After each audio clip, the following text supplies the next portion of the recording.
Okay. Please stay away. Carly? 3, 2, 1.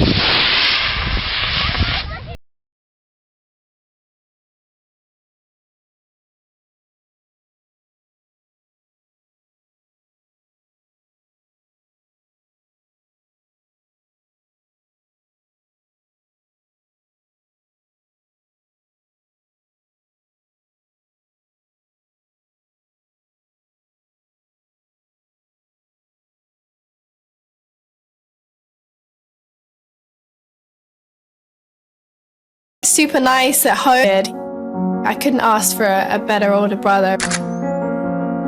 Breck was the guiding figure for us. He would teach us things. He'd always come up with games. I'd always be at his shoulder, just tapping him and annoying him.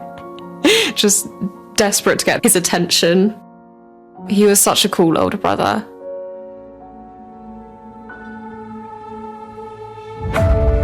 2013 was when Breck was first meeting this new friend. By the end of that year, Breck seemed like a completely different person. He was disinterested. He didn't want to participate. He wasn't the same at all. My mum and Breck were arguing like crazy. I just thought it was about spending too much time on the computer. I wasn't aware of anything deeper, anything more sinister. Good evening, sorry please, how can I help? Yes, I have a 14-year-old son. He just seemed like another one of the boys. When I took away Breck's technology, he wasn't pleased. I said to him, okay, do we understand now? You know, you are not to spend time with this guy online. And he said, okay, Mom. He was actually enjoying time with the family, and it felt like normal again. It felt like I had fixed the problem. I had no idea the predator was still lurking in the background. All along I had known that he felt dangerous, but I never realized how dangerous he actually was. Essex Police Emergency. Hello, I need police.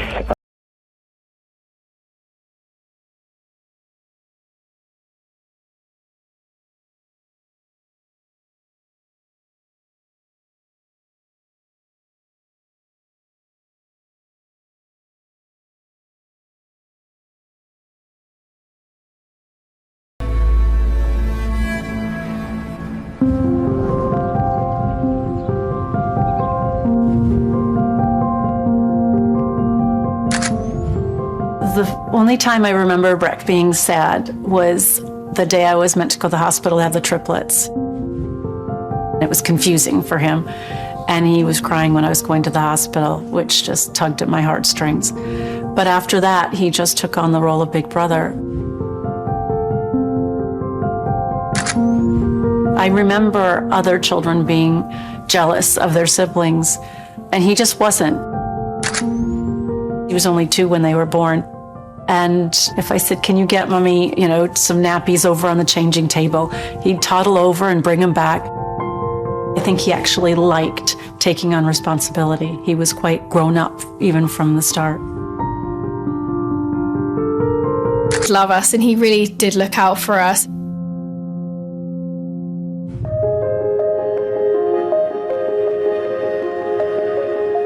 Breck always easily got good grades. He did try, but he also was naturally clever. Mom, I got 3 merits for the history project I did. Really? Hey, wow! Hey. I did get 3 merits. Woohoo! I did really well. Well done. No distractions. It was just us, and we could chat the whole way and listen to music together. He was just innately good. I barely ever had problems with that child. He was laid back, chilled, clever, easy, fun, funny, good. He was special.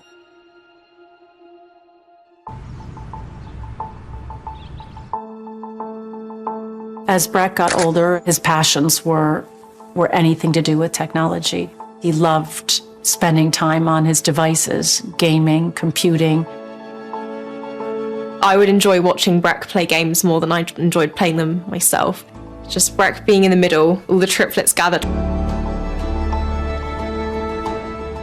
Unfortunately, Barry, the children's dad, and I separated when the children were still in primary school. And, it was hard for the family, obviously. Barry and I always wanted to make sure it was the best for the children. Things were a little bit difficult because we were going back and forth from my dad to my mum, but we were still all very close as a family. Because of the divorce, Breck had to switch schools, and the school that I found him, it reconnected him with friends that he knew back from primary. Breck was invited into a gaming group, and I was pleased that he had, rekindled this relationship with his friends. All the boys would hang out at school during the day, and then they'd all race home, get on their computers, and enter their kind of second life, their virtual life. I knew where these friends lived. I knew their parents. We had a history together, and it felt safe, and I was pleased for him. He seemed to love it, and he put a lot of money and effort into his perfect gaming setup. As Breck grew older, he started to expand his games and played more war games, fighting games, which was ironic because he was such a chilled guy himself. When the children were young, we only had a family computer in the kitchen, and that was obviously, and I could hear what was happening. I could see what was happening. Breck had 3 screens. One would be all the players, what their names were. Then you'd have the action screen, and then on the other side you'd have messages popping up, and it was so cool. I could understand why Breck liked to game this way. But I didn't realize the danger that he was up against.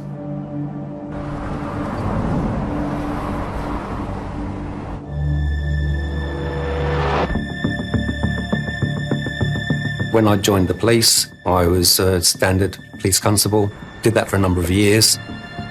And then, as I was working with Essex Police, I got involved viewing images that were being shared online. And then, as my knowledge and my skills grew, I joined the Digital Forensics Unit with Essex Police in 2008. There is no accounting for what people look at, what people are interested in, what groups they will take part in. It became quite evident to me that there's a sort of full range of how people behave and how they would disassociate themselves from what they're doing online to how they would work in real life. I could hear what everyone was saying, and I recognized all of the voices, but I remember literally the day that I heard a deeper sounding voice. And it did not sound like someone who was 13, 14, 15, the age of his friends. It sounded like someone older, an adult. And I immediately, in my head, was concerned. I pictured some creepy 40-year-old guy behind a screen hoping to entice some boy into doing something sexual. That was the exact image that I got from this voice. Breck told me that this stranger was the one who ran the server, the best that he'd ever gamed on, the fastest and most efficient. And, I said, okay, who is this stranger?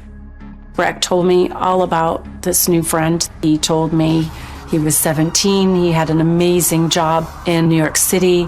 He was working for the US government on contract and worked his own hours. He told me his name. I never knew the name Newer Stains. I had no idea who that was.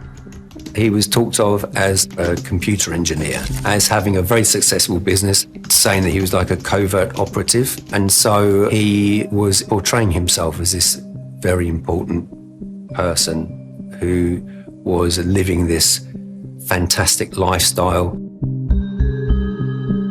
It was obviously someone who had very similar interests, a huge knowledge of technology, successful, and fun and funny.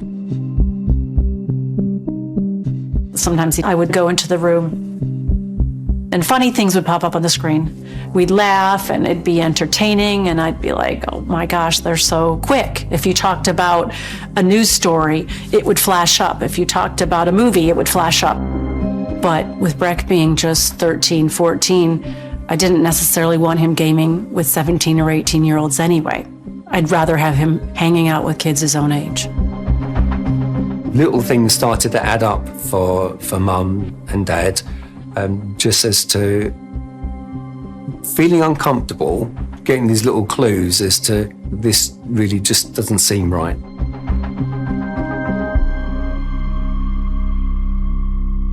Whenever I tried to talk to Breck about my concerns, Breck would just defend him.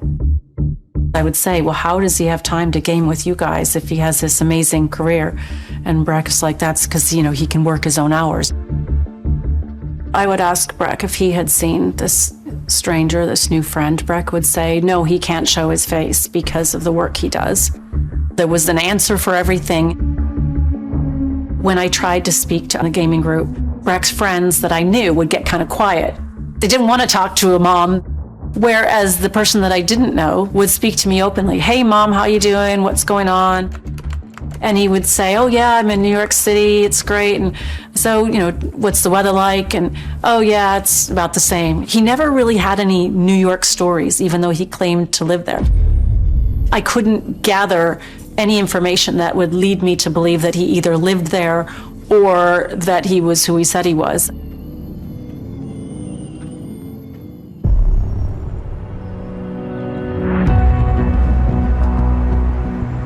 As time went on, I had rules in the house. Breck had to come to dinner. I cooked dinner because I wanted to chat with my children. So I'd say, Breck, you do have to come down for dinner. Well, this predator used it against me. Oh, well, why is your mom making you eat if you're not hungry? Why does your mom insist that you eat when she wants to eat? I felt like I was constantly fighting against this person that I didn't know who he was, almost as if he was another parent.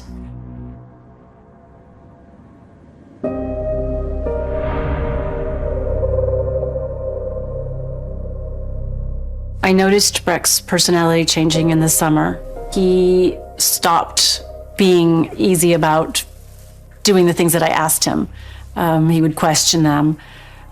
And in a way, I couldn't tell, is this normal teenage behavior or is this something different? He always wanted to go into the Air Corps training, and Breck was saying that he wanted to drop out and continue gaming, and they were like, what? But you've always wanted to be a pilot, you've always wanted to pursue that, and he was saying that he didn't want to anymore. Breck would be really sullen, like he just didn't want to be hanging out with the family. He'd much rather be back in his room on his computer. I felt quite far away from him.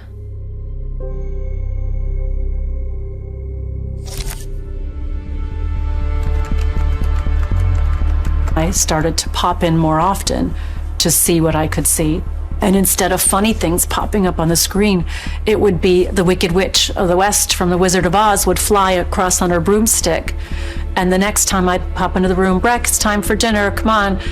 Hitler would goose step across the screen. He was turning me into the bad guy when all I was doing was trying to be a good parent. Louis Daines used multiple methods of grooming on Breck. He will have worked out what Breck needed, what he liked, and found something in common with him. He contacted him on the daily basis, and he created a fantasy of an individual that Breck and the rest of the boys would have believed, because none of them knew any facts about this individual because he didn't let them see even his face online. Just like a face-to-face abuser would take somebody off to a different room or a different place, that's what happens online as well. Breck was being taken to other better places to game, taken to other sites and other channels of communication because he was special. Breck saw in Lewis what he wanted to see. Over and above all his other friends, Lewis actually meant something. Lewis is what he aspired to.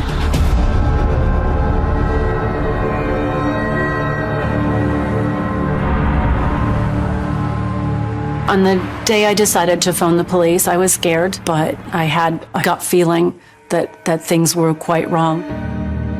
Good evening, sorry, please. How can I help? Yes, I have a 14-year-old son, and there's an 18-year-old unknown, well, he says he's an 18-year-old person, and I feel like he's being turned against his family, and I'm getting really concerned that this person isn't actually who he says he is. I gave the predator's real name. I gave his alias. I gave where he lived, lies he was telling to the boys. He's grooming him for something because he's trying to change his thinking set on everything. And what happens when you speak to your son about it? What does he say about it? He and the rest of the guys in this group completely look up to this older boy. I felt a great sense of relief that I had made the report.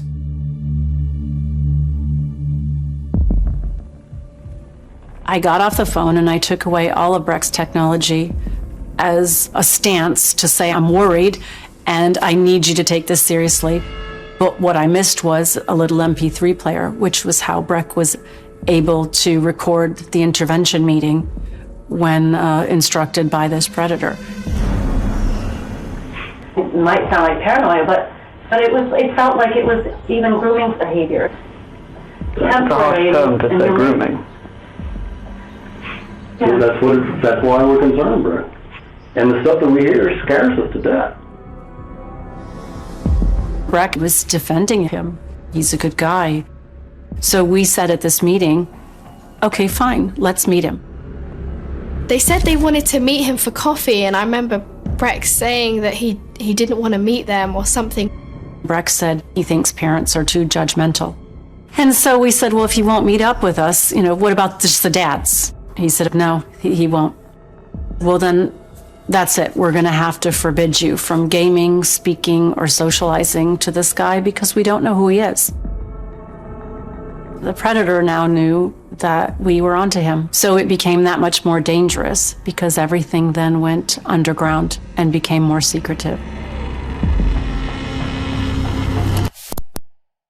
And that was the point in which the predator sent Breck a brand new smartphone so they could communicate secretly.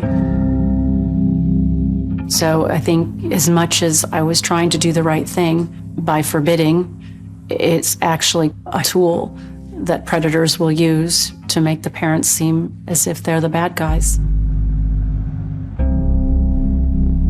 When Mum and Dad tried to go to the police and say, my boy's been groomed, it was very much a case of, well, where's the evidence for that?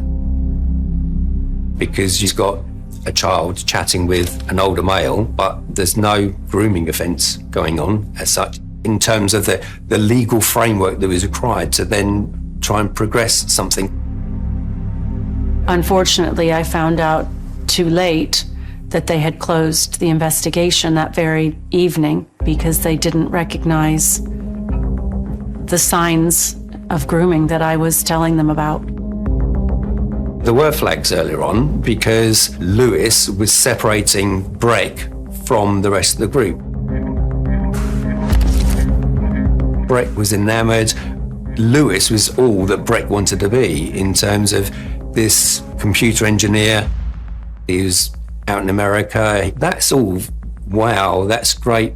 But Breck had no way of checking that. Breck wasn't normally, devious or secretive, but he was being brainwashed.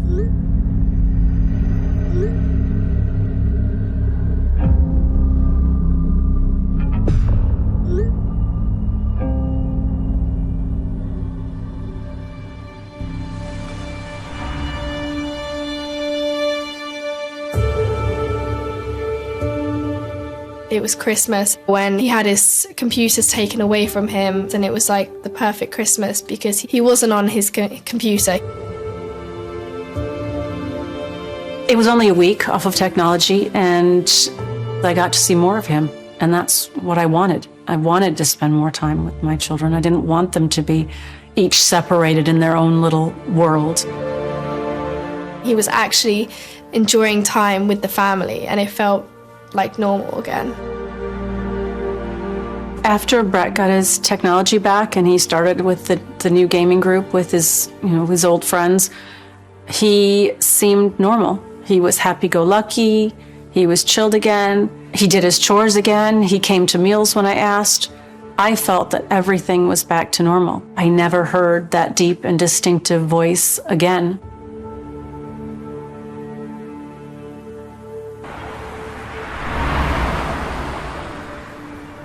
Early 2014, I was so pleased and proud of him because he was doing a Spanish exchange trip, and that was something that I I didn't get an opportunity to do when I was young. I took a couple of pictures of him, and as he walked away, I remember being so proud.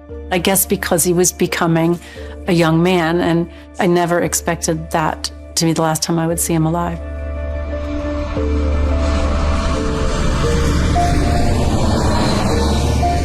When Breck returned from his trip, I was away. So his dad picked him up from the airport, and everyone noticed how confident he seemed. He had met a girl there, and I messaged him and said, "Oh, I can't wait to hear about your trip." And he just said he, couldn't wait to tell me about it.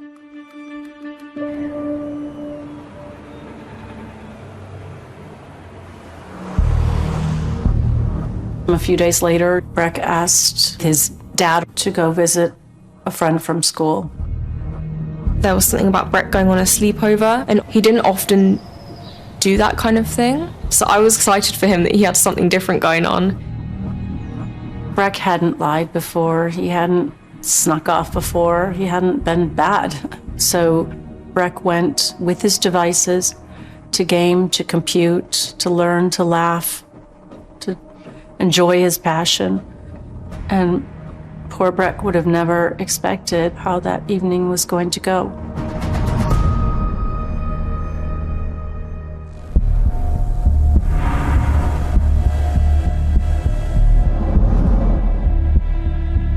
Essex Police Emergency. Hi there. Okay. Hello. I need police and a forensics team to my address, please. What do you mean? What's happened? My friend and I got into an altercation, and I'm the only one who came out alive. Are you telling me you've killed somebody? Yes, I am. Right, and who am I speaking to? My name is Lewis Daines.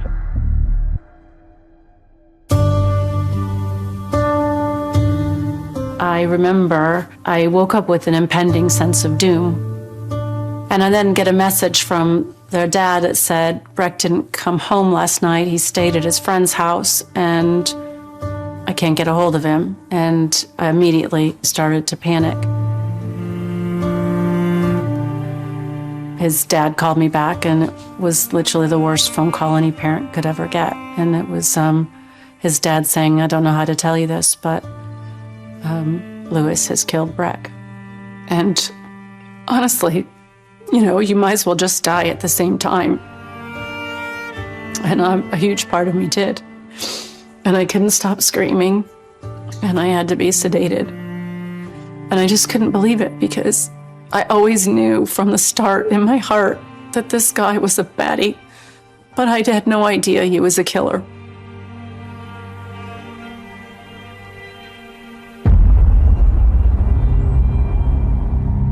The 999 call, when I first heard it, I very much felt that Lewis wanted to be in control.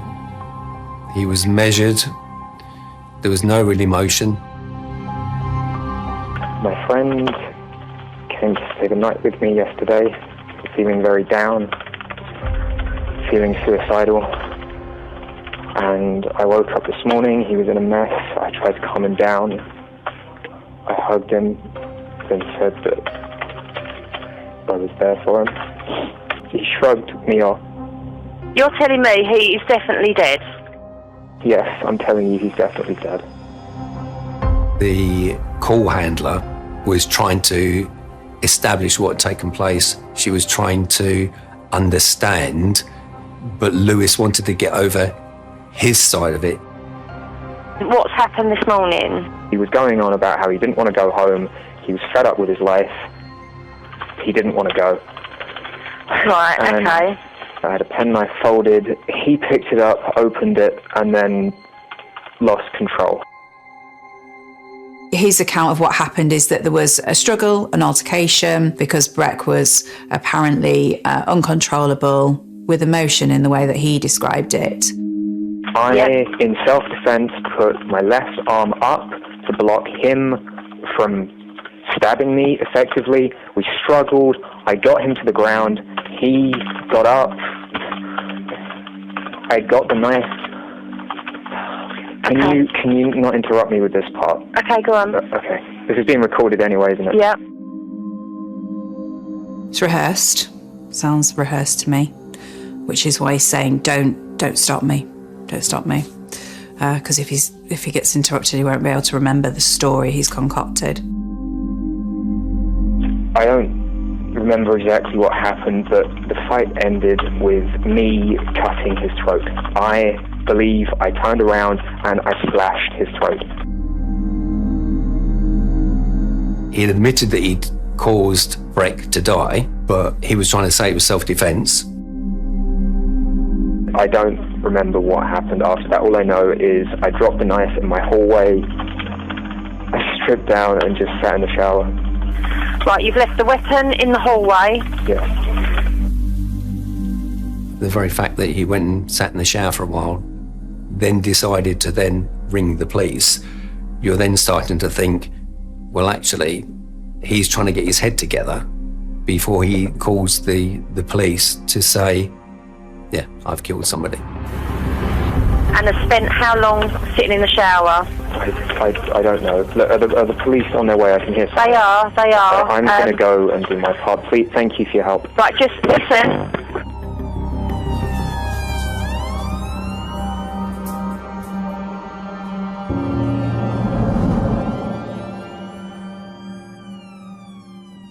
When the police turned up, Lewis Daines was arrested at the scene. He was just trying to play it down. Yes, I've killed somebody, but it wasn't my fault. It was very compliant, almost separating himself from the actual act. I got home and there were 2 police cars outside the house, and the 2 police ladies, they got out their car, they came up to me and they were like, where's your brother? Is he home? All of a sudden, my dad came home, and that's when the shouting started. And it was loud, and we had no idea what was going on. My dad sounded like he was in pain. Eventually, my dad comes into the living room, sits on the couch next to us, bloodshot eyes, and he tells us that Breck is dead. And we just let it sink in, the horrible truth of it.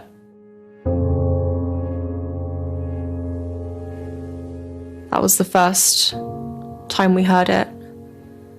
That was the first time we felt that blow. And honestly, from that moment, that would change us forever.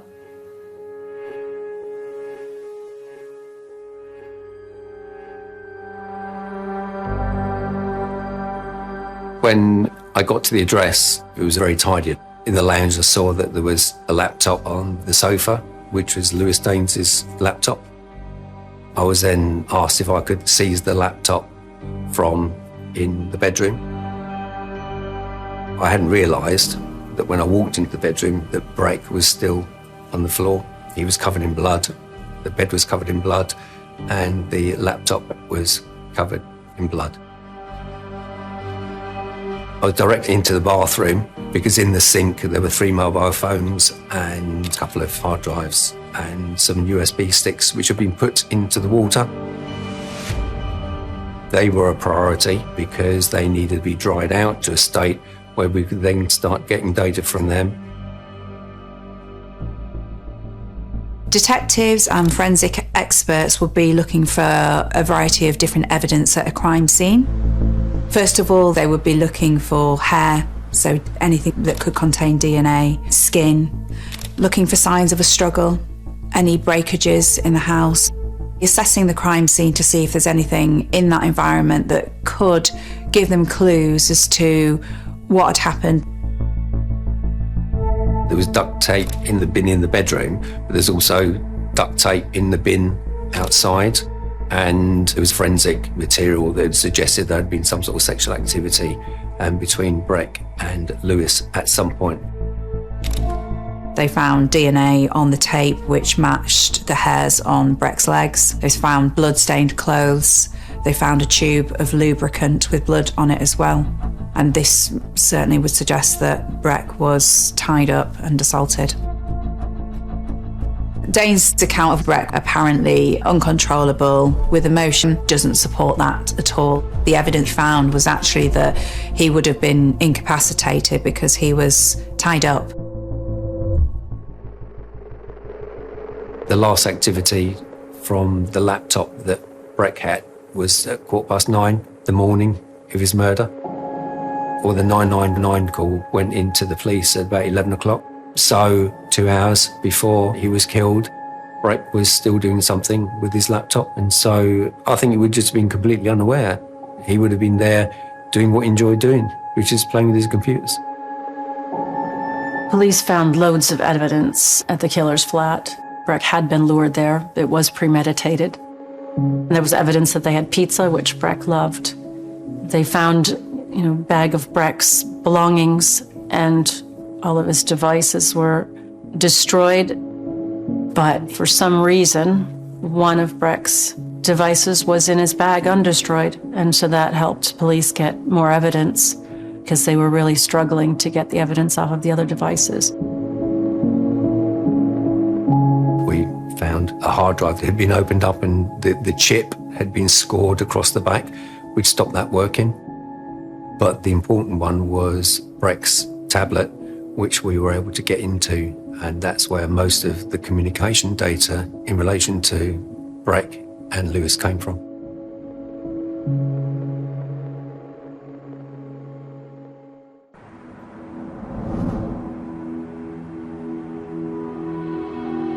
In the January, all the communications showed us Breck was going out to Spain for a week.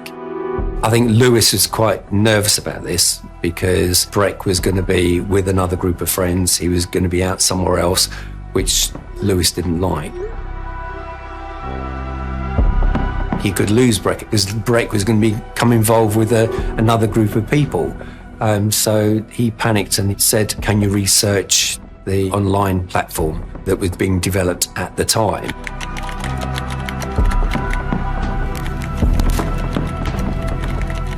Part of that communication that was taking place was that he was dying or he was ill, and that Breck was to take over this company. And the words were, "You are in a man's world now, so you need to step up." So we have this situation now where Lewis is trying to formulate how he's going to get Breck from his home address to Lewis's address in Essex. They had to speak in person for him to be able to properly hand it over.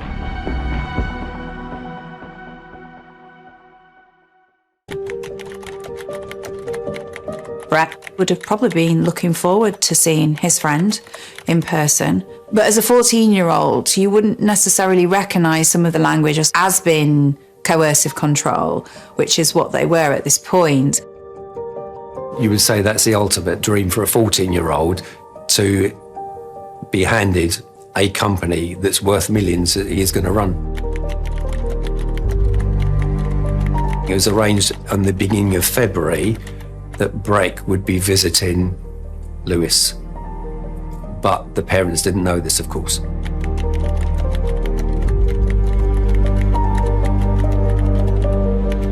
Lewis has given Breck an idea as to how to couch this trip.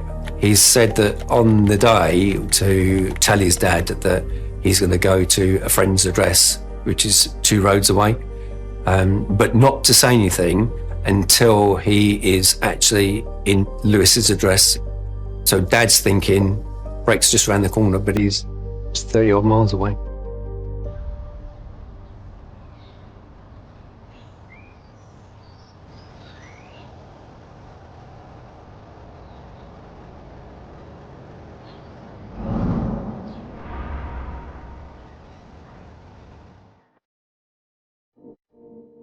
It was a month from when he was killed on my birthday to when he was buried on his birthday, on St. Paddy's Day. I did my best to try to have his funeral on his birthday because it just made it feel like it might be more special. And his birthday was always going to be a hard day anyway. It was the most beautiful funeral, and the whole town came out, and we had a procession, and it was gorgeous. And then everybody goes home, and then you're just left to your own devices.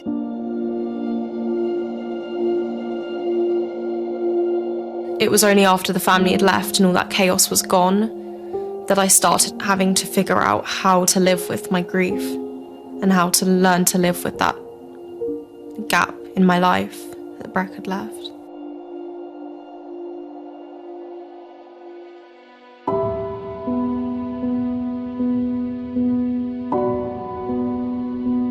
I was in bed for a year. I only got up for meetings or anything to do with Breck. I did get up for the triplet school events, but I was a zombie. She'd almost died inside, and we couldn't do anything to help her. I saw the way that she felt her grief. Her grief was rough. The way that it hits a mother when she loses a child. I've never seen pain like that before.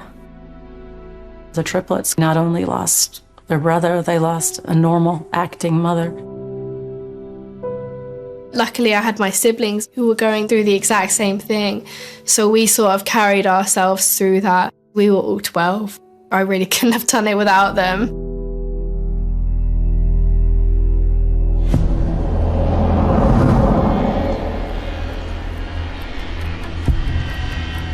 When I saw Lewis in court, he looked very young. He didn't look his age. He was very quiet, didn't show any emotion. I was shocked because he looked like a teenager, and he was wearing a long-sleeve black t-shirt like Breck might have worn. I remember just glaring at him thinking, why could you have done this? And I thought, you could have been friends, You could have come over for pizza. You could have been part of our family. Danes, all the way through investigation, had maintained his story that this was self-defense. And then he changed his plea. I noticed my barrister looking at me funny, and then in came the killer, and they asked him again what his plea was. And he said, guilty. And you could have heard a pin drop because nobody expected a psychopathic liar to change his plea.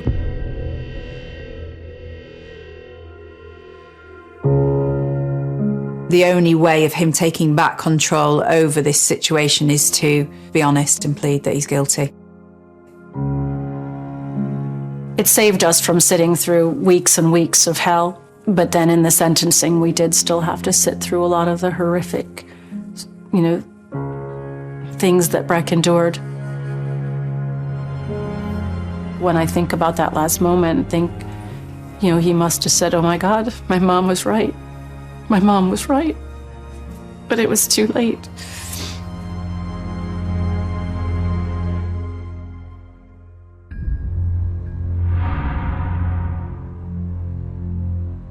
On January the 12th, 2015, Lewis Danes was sentenced to life for the murder of Breck Bednar with a minimum term of 25 years. I don't think justice has truly been served. 25 years is not enough for the way it was planned and the torture that he gave to my brother and my whole family. He's truly the most disgusting human being.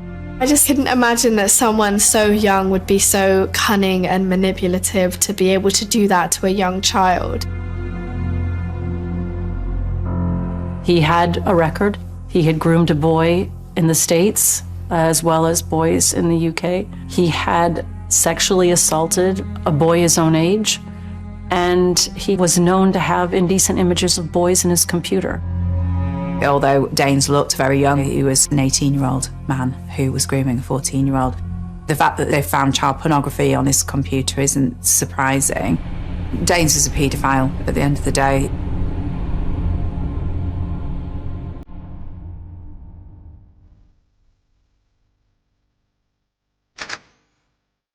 My mum is the most powerful woman that I know. She's so strong. And she really had to fight to live through that pain and to get up and get out of bed and choose to live. And then she gets up and she starts a charity and manages to find some light in Breck's death. And she goes and makes sure that what happened to Breck doesn't happen to anyone else. I think if Breck had seen another boy's story, I, in a way, think he would have been the typical teenager that said that could never happen to me. So I decided I needed to set up the charity with the help of the local community because there was so much to learn. When I teach about Breck's story, I try to make sure that young people look after each other because the parents won't see what's happening or won't recognize it. But the friends or your siblings are the ones that see the change in the personality. They'll see what's happening on the platforms. They'll see what's being said behind the scenes. The person that's being groomed, it's very difficult for them to see. And that's why I want to speak about Breck's story, so that other parents can be better able to help their children when they meet people online to keep safe.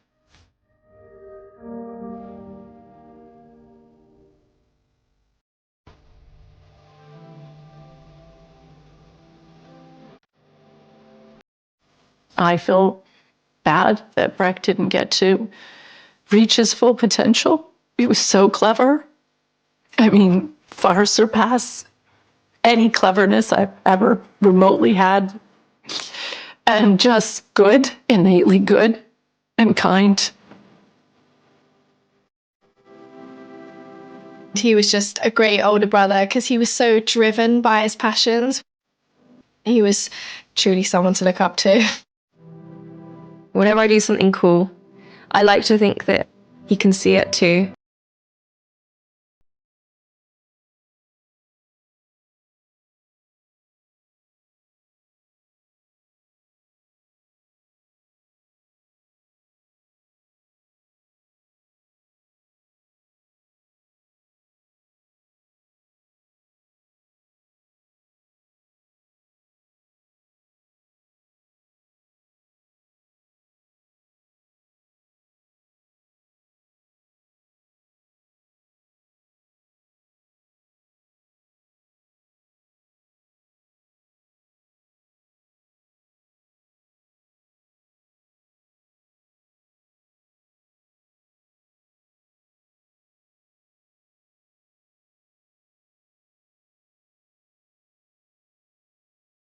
They still talk about the snow.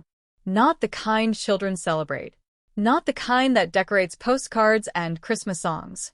They talk about the heavy Wisconsin snow that swallows sound, buries footprints, and turns entire counties into white deserts where a person can disappear less than a mile from home and remain invisible until spring. The old-timers in Pine Hollow say the storm arrived 3 hours earlier than forecast. They remember the radio warnings. They remember grocery stores packed with nervous families buying canned soup and batteries. They remember pickup trucks filling with gasoline. And they remember 24-year-old Emily Carter walking out of the Pine Hollow Community Center at 8:17 p.m. on January 11, 1992, waving goodbye to friends, pulling her wool coat tighter around her shoulders, promising to call her mother when she got home. She never made that call. 33 years later, people still swear they can feel the exact moment this town changed. Because every community has a before. And every cold case creates an after. The after in Pine Hollow lasted more than 3 decades. The after lived inside locked doors. Inside worried parents. Inside rumors whispered at church suppers. Inside newspaper headlines that refused to disappear. Wisconsin woman vanishes during winter storm. Mysterious disappearance shocks small town. Cold case stuns investigators. Years passed, then decades.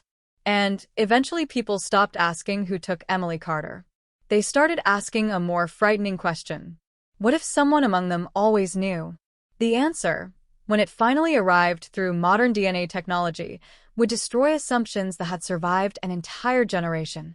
But in January of 1992, nobody imagined any of that. They only knew that a young woman was missing.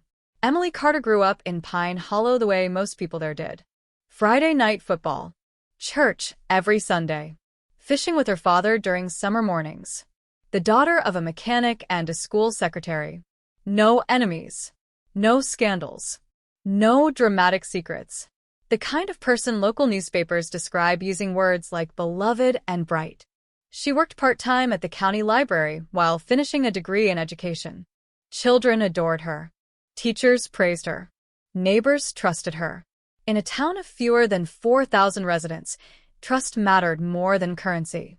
Everybody knew everybody. Everybody knew which families struggled, which marriages survived hard winters, which farms produced the best corn, which teenagers caused trouble. And according to everyone who knew Emily Carter, she did not belong to any category associated with danger. That assumption would haunt investigators for decades, because ordinary victims create extraordinary mysteries. The community center fundraiser that evening attracted nearly 100 residents. A charity auction, homemade pies, local musicians, the sort of event that defines small-town America. People remembered seeing Emily laughing, helping elderly guests carry coats, organizing raffle tickets. Completely normal, completely safe. Witnesses placed her inside the building until shortly after 8. Then the storm intensified. Visibility dropped. Wind howled across empty roads. Families hurried home. Nobody noticed anything unusual. Nobody heard screams. Nobody reported suspicious vehicles. Nothing. Absolute nothing. At 9:42 p.m., Emily's mother called the sheriff's office. Concerned. Not panicked. Just concerned. Emily always called. Always. Routine creates comfort. When routine breaks, instincts awaken immediately. Deputy Harold Bennett drove toward Emily's apartment. Snow already covered portions of the highway. The parking lot remained empty. No vehicle. No lights. No sign she had ever arrived. Friends assumed she changed plans. Parents assumed weather delayed her. Law enforcement assumed a simple misunderstanding. Those assumptions lasted exactly 4 hours. By sunrise, Pine Hollow understood something terrible had happened. Search parties formed despite dangerous conditions. Volunteers moved through forests and roadside ditches. Farmers used snowmobiles. Church groups prepared food. The entire community mobilized. This is what small towns do. They become families during crises. They refuse to surrender hope. For 3 days, hope remained alive. Then investigators discovered Emily's car, abandoned beside County Road H. Engine cold. Driver's door locked. Keys missing. Purse still inside. Wallet untouched. Winter gloves neatly folded on the passenger seat. No blood. No signs of struggle. No explanation. The image spread across Wisconsin newspapers. A lonely sedan surrounded by endless, white fields. A frozen monument to unanswered questions. Reporters arrived. Television cameras followed. Experts speculated. Theories multiplied. Voluntary disappearance. Accidental exposure. Abduction by a passing stranger. Each possibility carried flaws. Emily had plans, responsibilities, family connections. No evidence suggested she intended to leave. Accidental exposure seemed unlikely because search teams covered the area extensively. Abduction required incredible timing during one of the worst snowstorms that winter. Nothing made sense. Nothing fit. Sheriff Daniel Mercer faced enormous pressure. 30 years in law enforcement. Respected. Steady. A man who understood rural communities. He promised answers. He promised justice. And like countless investigators before him, he genuinely believed both promises could be fulfilled. He didn't understand that some mysteries refuse ordinary timelines. He didn't understand that technology decades in the future would eventually expose truths hidden beyond the capabilities of his generation. The first major clue arrived 6 days after Emily disappeared. A truck driver reported seeing tire tracks leading toward an abandoned logging access road several miles from where her car was found. Search teams responded immediately. The storm had damaged evidence. Snow erased details. Nature performed its oldest function. Concealment. Still, investigators located something unusual. A single silver earring partially buried beneath ice. Emily's. Confirmed by family. The discovery electrified the case. Finally, physical evidence. Finally, direction. But direction toward what? The logging road ended near dense woodlands stretching for miles. Helicopters searched overhead. Volunteers walked shoulder to shoulder. Dogs followed weak scents before losing them entirely. Again, nothing. The forest kept its secrets. As winter deepened, public anxiety transformed into obsession. Parents imposed stricter rules. Teenagers lost freedoms. Businesses closed earlier. People locked doors that remained unlocked for generations. Fear altered daily life. One unsolved disappearance accomplished what no economic hardship or natural disaster ever had. It made neighbors question safety itself. Rumors spread with astonishing speed. A drifter seen near the county line. A suspicious truck parked outside a diner. Arguments overheard weeks before Emily vanished. Human beings despise uncertainty. When answers refuse to appear, imagination fills empty spaces. Sheriff Mercer chased every lead. Hundreds of interviews. Dozens of searches. Countless sleepless nights. No arrests. No suspects. Only frustration. Then came the detail that would linger for 33 years. Forensic technicians recovered biological material from Emily's coat found near the logging area. Microscopic. Insufficient by 1992 standards. The science simply wasn't ready. Analysts preserved samples. Documented findings. Stored evidence inside climate-controlled facilities. Routine procedure. Necessary procedure. Nobody realized those tiny traces would someday shatter an entire community's understanding of the case. Back then, they represented disappointment. Another dead end. Another reminder that technology possessed limits. Emily Carter officially became a missing person. Months later, newspapers adopted a harsher phrase. Cold case. Two words capable of changing how communities remember tragedy. Cold case means waiting. Cold case means birthdays without closure. Cold case means parents aging beside unanswered questions. The Carter family refused surrender. Every anniversary brought candlelight vigils. Every newspaper interview renewed appeals for information. Every holiday carried absence like an extra guest seated silently at the table. Her father kept the porch light burning for 15 years. Neighbors noticed. Nobody commented. Some rituals deserve privacy. Some hope survives beyond reason.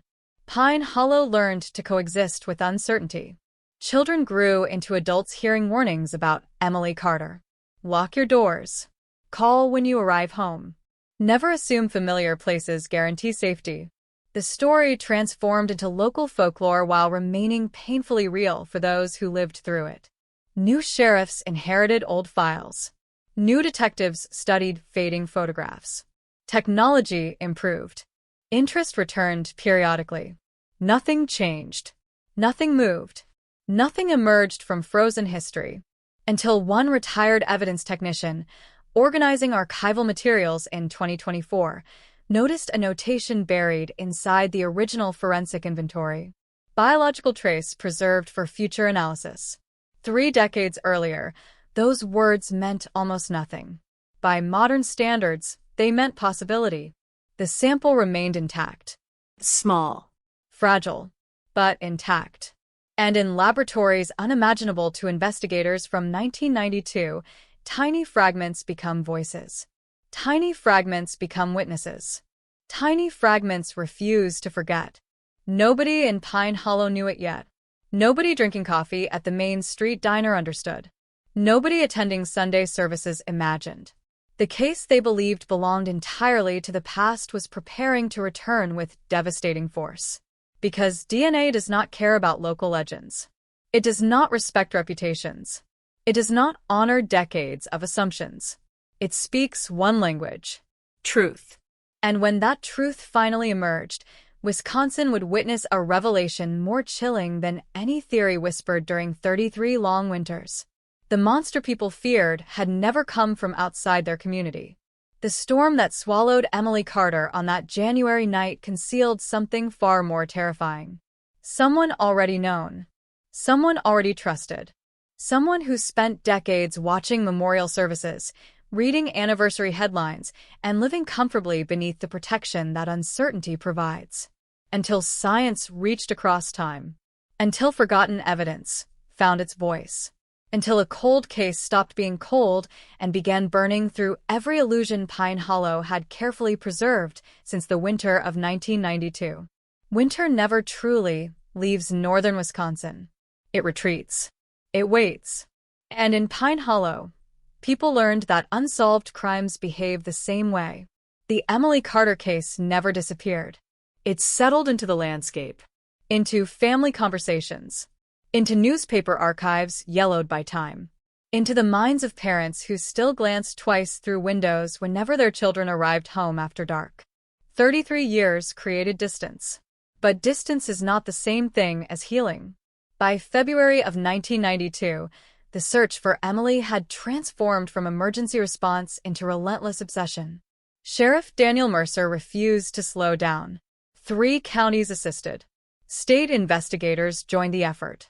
The National Center for Missing Persons distributed Emily's photograph across the Midwest. Bright eyes, brown hair, a gentle smile that made strangers feel like they already knew her. The image appeared on bulletin boards, convenience store counters, and church entrances. People prayed. People hoped. People waited. Nothing came back. The logging road remained the center of attention. Investigators returned repeatedly. Snowmobiles, tracking dogs, helicopters, volunteers moving in organized lines through forests so silent they could hear their own breathing. No body. No weapon. No witness. Only the silver earring and the overwhelming sensation that something important existed just beyond reach. The absence itself became suspicious. Veteran detectives understood wilderness. Wisconsin winters do not hide everything forever. Animals disturb remains. Snow melts. Hunters discover evidence. Time usually reveals what people conceal. Yet months passed. Then years. And the forest offered nothing. That fact alone troubled investigators. It suggested intention. It suggested planning. It suggested a human hand more careful than originally believed. Emily's final confirmed hours underwent microscopic examination. Every conversation, every interaction, every person attending the fundraiser. 97 individuals. 97 statements.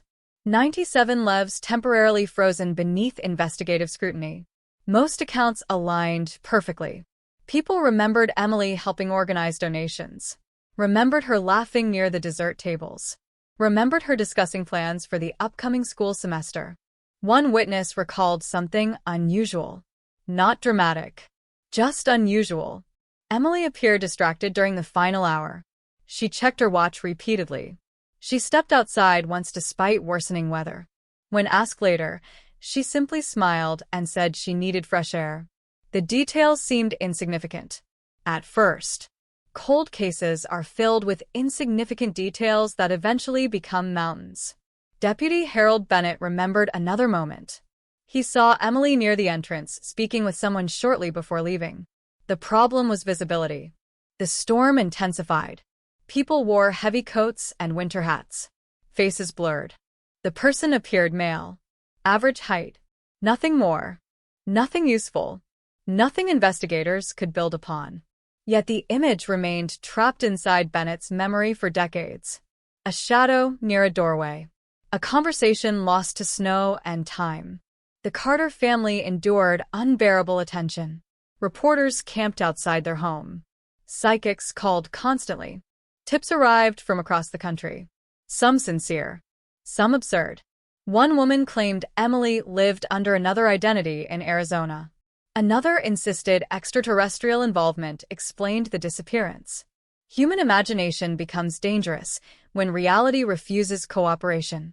Emily's father, Thomas Carter, handled each false lead with remarkable patience. Until one afternoon in March.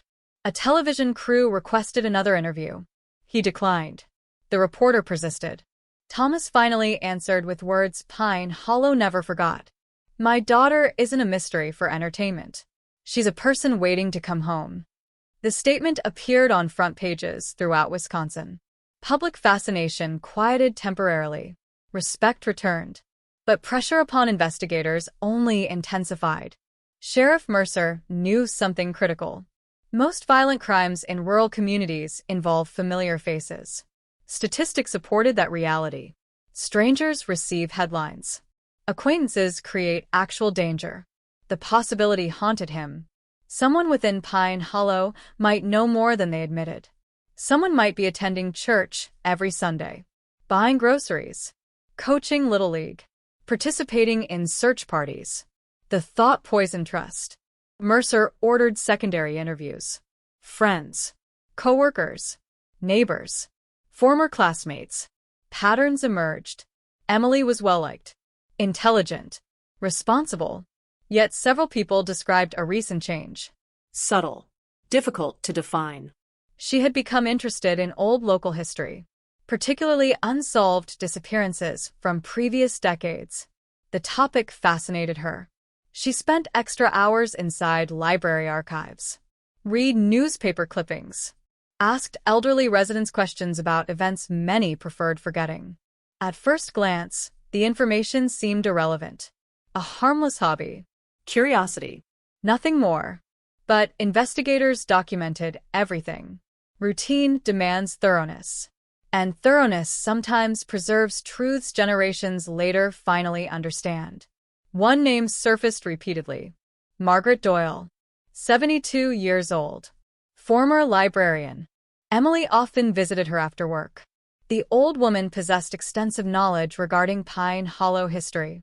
She remembered every family, every scandal, every tragedy. Margaret described Emily as persistent. Bright. Almost stubborn. During their final conversation, Emily discussed a disappearance from 1964 involving a young waitress who vanished after leaving a county fair. Never solved. Never forgotten. Margaret remembered Emily asking an unusual question. Do small towns keep secrets better than cities? The old librarian laughed at the time. Now the memory felt unsettling, because Emily already understood something investigators struggled to accept. Communities protect themselves. Sometimes intentionally, sometimes instinctively. People avoid truths capable of damaging collective identity. The question lingered. What exactly was Emily looking for? And why did those interests intensify shortly before she vanished? Spring arrived. Snow melted. Searches resumed with renewed energy. Forests opened. Rivers thawed. The landscape surrendered details hidden during winter months. Hunters discovered nothing. Fishermen reported nothing. Farmers turning soil found nothing. The silence deepened. Absence became its own form of evidence. Sheriff Mercer expanded the investigation outward. Nearby counties. Interstate databases. Known offenders. Traveling workers. No matches. No connections. The case remained isolated. Self-contained. As though whatever happened to Emily Carter belonged exclusively to Pine Hollow itself. That possibility terrified people. Outside dangers feel manageable. Internal dangers destroy assumptions. Then came the first major suspect, Richard Nolan, 38. Truck mechanic. Prior assault record. Lived alone near the county line. Witnesses claimed they saw his pickup truck near County Road H on the night Emily disappeared. Investigators moved quickly. Search warrants. Interviews. Forensic examinations. The town erupted. Finally, a face. A possibility. A target for fear. Nolan denied involvement. Angrily. Consistently. Evidence failed to support accusations. No physical connection. No witnesses placing him with Emily. Nothing. Within weeks, the theory collapsed. But damage remained. People remembered suspicion long after facts disappeared. Nolan left Pine Hollow the following year. Never returned. Cold cases create secondary casualties. lives altered by proximity to uncertainty.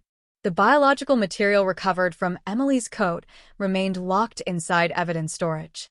Tiny fibers, microscopic traces. In 1992, forensic scientists considered them practically useless. DNA technology existed, but lacked modern precision. Analysts required larger samples, cleaner samples. The future had not arrived yet. Still, one technician named Linda Hoffman made a note in careful handwriting. Preserve for advancements in testing capabilities. A simple sentence. Routine procedure. Nothing extraordinary. Yet those words would eventually carry more importance than thousands of pages of investigative reports. Time moved. Presidents changed. Children became parents. The Carter family aged. Emily's bedroom remained untouched for years. Her mother dusted bookshelves every month. Her father maintained her car after authorities released it. Grief transformed into ritual. Ritual transformed into endurance. Pine Hollow adapted. People always adapt. But adaptation does not equal forgetting. Every January, newspaper headlines returned. 1992 cold case remains unsolved. New appeal for information. Family still seeks answers. The community responded with sympathy. Then gradually, with silence. Not malicious silence. Exhausted silence. The kind that settles after decades without progress. Until 2024. Until a retired evidence technician opened an aging storage box. Until modern science offered possibilities unimaginable to investigators from another century. Until microscopic traces collected during a brutal snowstorm prepared to reveal a truth more frightening than anyone anticipated. Because DNA never forgets. It waits. Patiently. Silently. Longer than witnesses. Longer than rumors. Longer than carefully constructed versions of history. And somewhere in Pine Hollow, a person who believed time had buried everything forever was about to learn that biological evidence possesses a memory stronger than any human conscience ever could. The evidence room beneath the Pine Hollow Sheriff's Department smelled exactly the same in 2024 as it had in 1992. Dust. Cardboard. Metal shelving. Forgotten tragedies carefully cataloged and stacked in numerical order. Time changed technology. It changed leadership. It changed faces. But grief stored inside sealed evidence boxes remained untouched. Retired technician Linda Hoffman understood that better than anyone. 74 years old. 42 years in law enforcement. A woman who remembered every major case by smell rather than file number. She volunteered twice a month, helping digitize aging records before retirement homes and funerals claimed the last generation capable of explaining them. Most afternoons passed quietly. Paperwork. Coffee. Old memories. Then, on an ordinary Tuesday in October, she opened box 92-0147. Emily Carter. The name still carried weight. Still carried silence. Linda removed inventory sheets yellowed by time. Photographs. Interview transcripts. Forensic notes typed on machines younger deputies had only seen in museums. And there, written in her own handwriting from 33 years earlier, sat a sentence she had forgotten completely. Biological trace preserved for future advancements in DNA identification methods. She stared. Longer than necessary. The memory returned all at once. The coat. The fibers. The disappointment. Back then, analysts needed miracles to build profiles for material that small. Now miracles had become standard operating procedure. Linda closed the file. Then reopened it. Human instinct works strangely. Sometimes people spend decades ignoring a door until one random afternoon convinces them to turn the handle. By evening, she called Sheriff Michael Dawson. Different generation. Different era. 52 years old. Raised in Pine Hollow. A child when Emily disappeared. One of thousands who grew up beneath the shadow of the cold case. He listened carefully. The next morning, the evidence began its journey toward the Wisconsin State Crime Laboratory. Nobody announced the transfer publicly. No cameras. No headlines. Just a sealed container moving through autumn rain toward technology, capable of listening to whispers preserved inside molecules. Meanwhile, life continued normally. The Carter family knew nothing. The town knew nothing. And somewhere among those ordinary routines lived a person who had survived 33 years protected by scientific limitations. Protected by time. Protected by assumptions. The laboratory process required patience. Weeks. Then months. Analysts handled the sample with extraordinary caution. Microscopic quantities. Degraded material. Every step mattered. Modern forensic science resembles archaeology as much as criminal investigation. Tiny fragments become civilizations. Tiny fragments become stories. The first breakthrough arrived in November. Partial DNA. Incomplete, but real. Real enough to continue. Real enough to justify advanced sequencing techniques unavailable even a decade earlier. Cold cases demand humility. False hope destroys families. Still, excitement moved through the building. Emily Carter was speaking. For the first time since 1992, physical evidence offered something beyond silence. Sheriff Dawson informed the Carter family personally. Thomas Carter sat motionless throughout the conversation. 79 years old. Hands rough from decades repairing engines. Eyes carrying exhaustion impossible to describe. His wife, Eleanor, began crying before Dawson finished explaining. Not tears of joy. Not yet. The emotional machinery of hope had broken too many times. They listened. They nodded. They thanked him. Then Thomas asked a single question. Is this finally different? The sheriff answered honestly. I think it might be. Outside their farmhouse, November wind moved through empty fields. The porch light still burned. 33 years later, people called it stubbornness. Others called it love. Perhaps the two things had always been identical. The investigation reopened officially. State authorities joined local law enforcement. Fresh eyes examined ancient evidence. Investigators reread witness statements previously buried beneath decades of paperwork. Technology changes more than laboratories.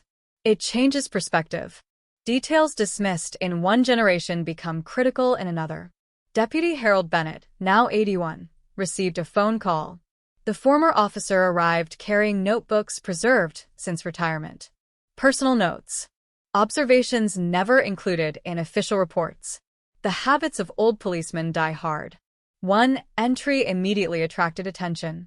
January 12, 1992. Witness at community center believes Emily expected to meet someone after fundraiser. Expected. The word electrified investigators. Nobody remembered that statement. The witness, Carol Jenkins, still lived in Pine Hollow. 70 years old. Retired teacher. Sharp memory. She welcomed detectives into her kitchen and surprised everyone with the precision of her recollections. Emily had seemed happy. Nervous, perhaps. But happy. She checked her watch repeatedly. Adjusted her hair. Smiled whenever someone mentioned leaving early. Carol remembered teasing her. Got a secret date tonight? Emily laughed. Didn't answer. Just blushed. The memory changed everything. For 3 decades, investigators operated under assumptions of randomness. A storm. An opportunity. A predator. Now another possibility emerged. Planning. Expectation. Trust. Emily might have willingly met someone. Someone familiar. Someone safe. The implications narrowed possibilities dramatically. Small towns contain limited circles. People know one another. Relationships overlap. Secrets become difficult. Unless, of course, everyone assumes they already understand each other completely. Detectives reviewed Emily's personal life. Friends. Former boyfriends. Co-workers. Nothing shocking emerged. She dated casually. No serious relationships. No known conflicts. No stalkers. No dramatic breakups. Again, ordinariness dominated her story. Yet ordinary people keep private corners of their lives. Everyone does. A box discovered inside her parents' attic offered another clue. Letters. Journals. Photographs. carefully preserved belongings untouched since 1992. Most entries described everyday concerns, teaching ambitions, family plans, book recommendations. Then investigators found references to someone identified only as R. No last name, no explanations, simple observations. Met R again after work. Interesting conversations. R knows things about Pine Hollow nobody talks about. Sometimes I think R understands why old stories never disappear. The entries intensified during the months preceding her disappearance. Not romantic. Not explicitly. Something different. Curiosity. Admiration. Perhaps mentorship. Perhaps friendship. Nobody knew. Thomas Carter read the passages with visible confusion. He had never heard of R. Neither had Eleanor. The mystery deepened. Who was R? Why maintain secrecy regarding a harmless acquaintance? And why did Emily connect that person to local history and forgotten stories? Sheriff Dawson felt an uncomfortable sensation growing stronger. The case wasn't expanding outward. It was folding inward, toward Pine Hollow itself, toward people already woven into community life. December arrived. Snow returned. Anniversaries filled local newspapers. The 32nd year, without answers. Memorial candles lined church windows. Residents gathered once more. The rituals remained familiar. Yet beneath the surface, movement had begun. Science moved quietly, relentlessly. Inside sterile laboratories, analysts continued extracting information from microscopic evidence preserved longer than anyone believed possible. Then, 3 days before Christmas, the phone call arrived. A viable DNA profile had been developed. Partial, but sufficient for investigative comparison. The room inside sheriff's headquarters fell silent. 33 years. Thousands of work hours. Countless disappointments. And now, finally, a biological witness existed. The next step involved genealogical databases and familial matching techniques. Controversial, powerful, capable of reaching backward through generations, capable of exposing truths entire communities assume remain buried forever. Sheriff Dawson approved everything. No hesitation. No delay. The Carter family deserved answers. Pine Hollow deserved answers. Even if those answers destroyed comforting assumptions. Especially if they destroyed comforting assumptions. Because cold cases survive through uncertainty. They survive through the limits of human memory. DNA possesses neither limitation. It does not forget faces. It does not respect reputations. It does not care whether someone spent decades as a respected neighbor, a church volunteer, or a beloved local businessman. It records contact. Nothing more. Nothing less. And as Christmas lights illuminated Pine Hollow that winter, one terrifying possibility moved steadily closer to reality. The person connected to Emily Carter's final night might still be living among them, still attending community events, still shaking hands, still discussing the tragedy with genuine sadness. Because guilt and grief sometimes occupy the same heart. And the most chilling truths rarely arrive wearing the faces people expect to fear. January 2025 arrived under a sky the color of old steel. 33 years to the week. 33 years since Emily Carter stepped into a snowstorm and vanished from the life she knew. Pine Hollow prepared for another anniversary. Another candlelight vigil. Another collection of faded photographs arranged beneath the memorial plaque outside the community center. The rituals had become muscle memory. People no longer expected miracles. They expected remembrance. What they received instead was movement. Inside the Wisconsin State Crime Laboratory, genealogical analysts stared at a family tree expanding across multiple counties. The DNA profile recovered from Emily's coat remained partial. Not enough for direct identification, but enough for kinship analysis. Enough to establish bloodlines. Enough to narrow possibilities. The first result stunned everyone involved. The unknown male DNA belonged to someone with deep roots in Pine Hollow. Not a drifter. Not a passing stranger. Not an outsider trapped by a winter storm. The family connections stretched back generations. Farmers. Mill workers. church leaders, people whose names decorated scholarship plaques and community buildings, people everyone knew. The revelation remained confidential. For now. Sheriff Michael Dawson understood the danger of premature conclusions. Rural communities possess long memories and short distances. Rumors move faster than evidence. Still, the implications settled heavily upon every investigator in the room. The monster Pine Hollow imagined for 33 years might have been sitting beside them at football games, might have attended search parties, might have helped organize memorial services. That possibility carried a unique kind of horror, one reserved exclusively for small towns. Detectives constructed family maps. Brothers, cousins, second cousins, marriages connecting one household to another. The network resembled roots beneath a forest, invisible from above, intertwined below. One branch attracted immediate attention: the Rasmussen family. Old Pine Hollow blood. Respected. Quiet. Generations of carpenters and volunteer firefighters. No serious criminal histories. No obvious warning signs. Yet the genetic indicators pointed consistently toward that lineage. Among them stood one particular name: Robert Rasmussen, known locally as Robbie. 29 years old in 1992. High school wrestling coach. Part-time contractor. Active in church functions. Well-liked. Married. Father of 2 small children. The definition of ordinary. The definition of trustworthy. And according to original investigative records, Robbie Rasmussen helped search for Emily Carter during the first 48 hours after she disappeared. Sheriff Dawson felt a chill unrelated to winter. He retrieved the old interview transcript. January 14, 1992. Robert Rasmussen voluntarily provided information. Cooperative. Calm. No inconsistencies. No apparent concerns. He claimed to have left the community center around 7:30 that evening, before Emily departed. Multiple witnesses generally supported his timeline. Generally. That word suddenly mattered. Generally leaves room for shadows.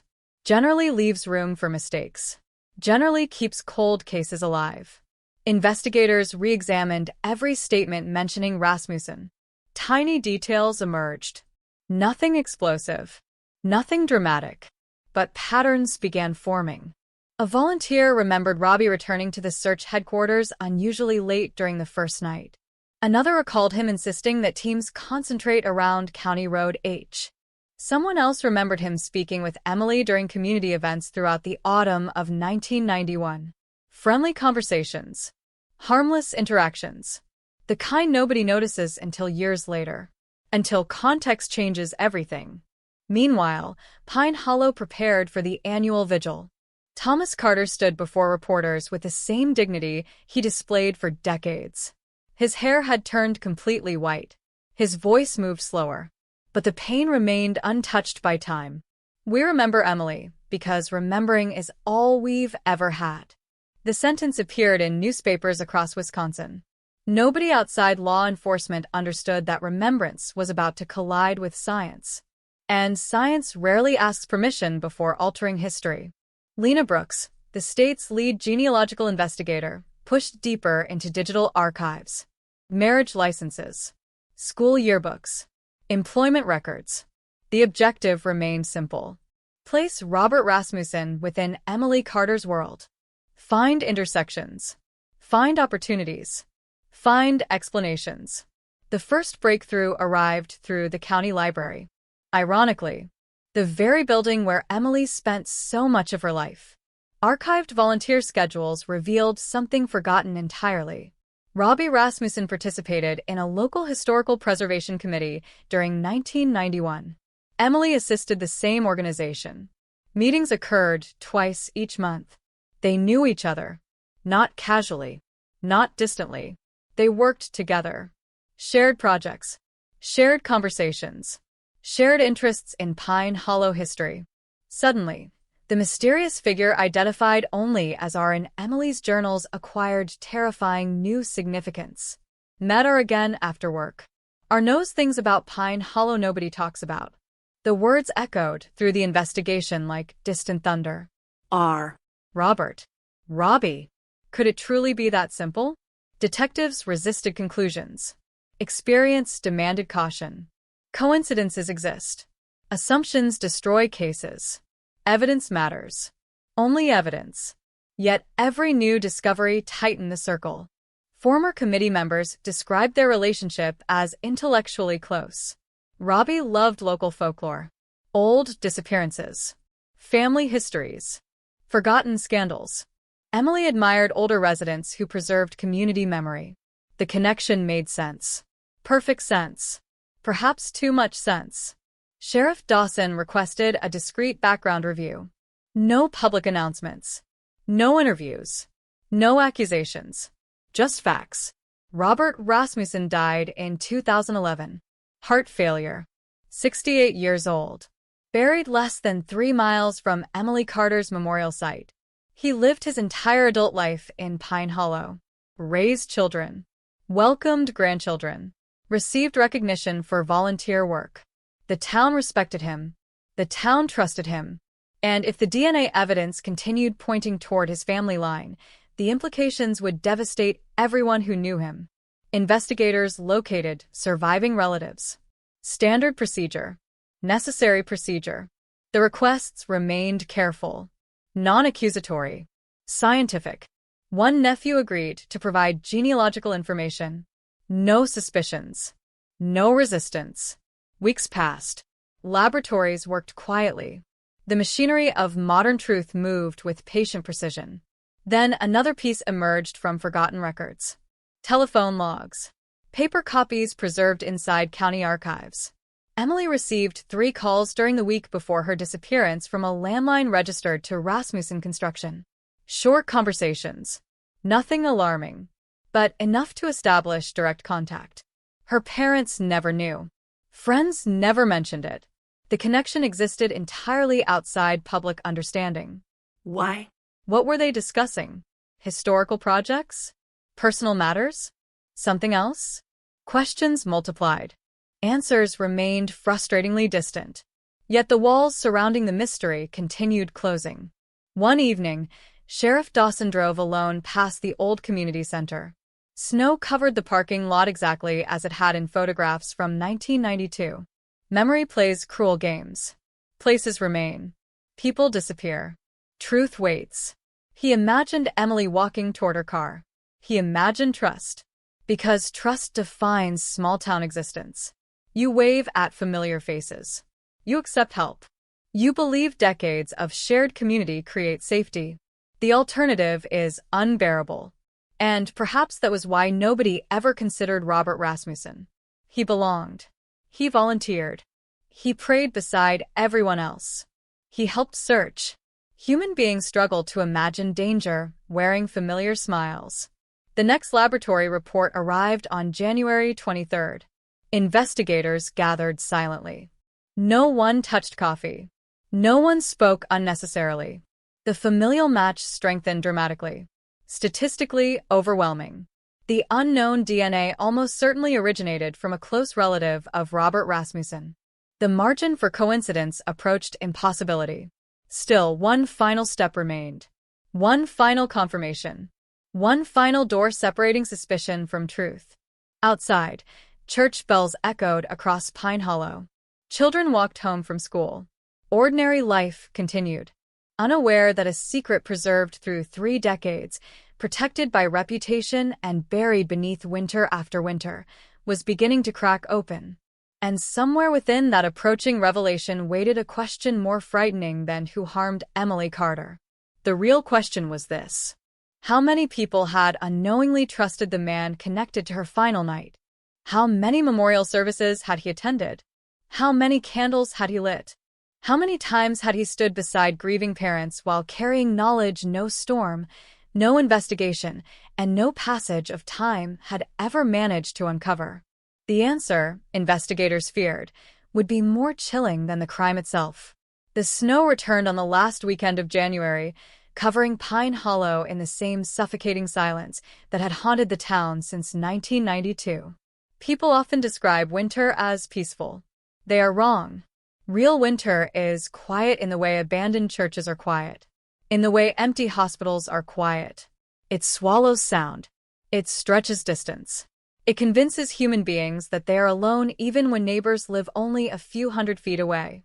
33 years earlier, that silence had hidden a crime. Now, in 2025, it was preparing to surrender it. Inside the State Crime Laboratory, scientists completed the next stage of analysis. The results arrived in a sealed report. No dramatic music. No cinematic revelations.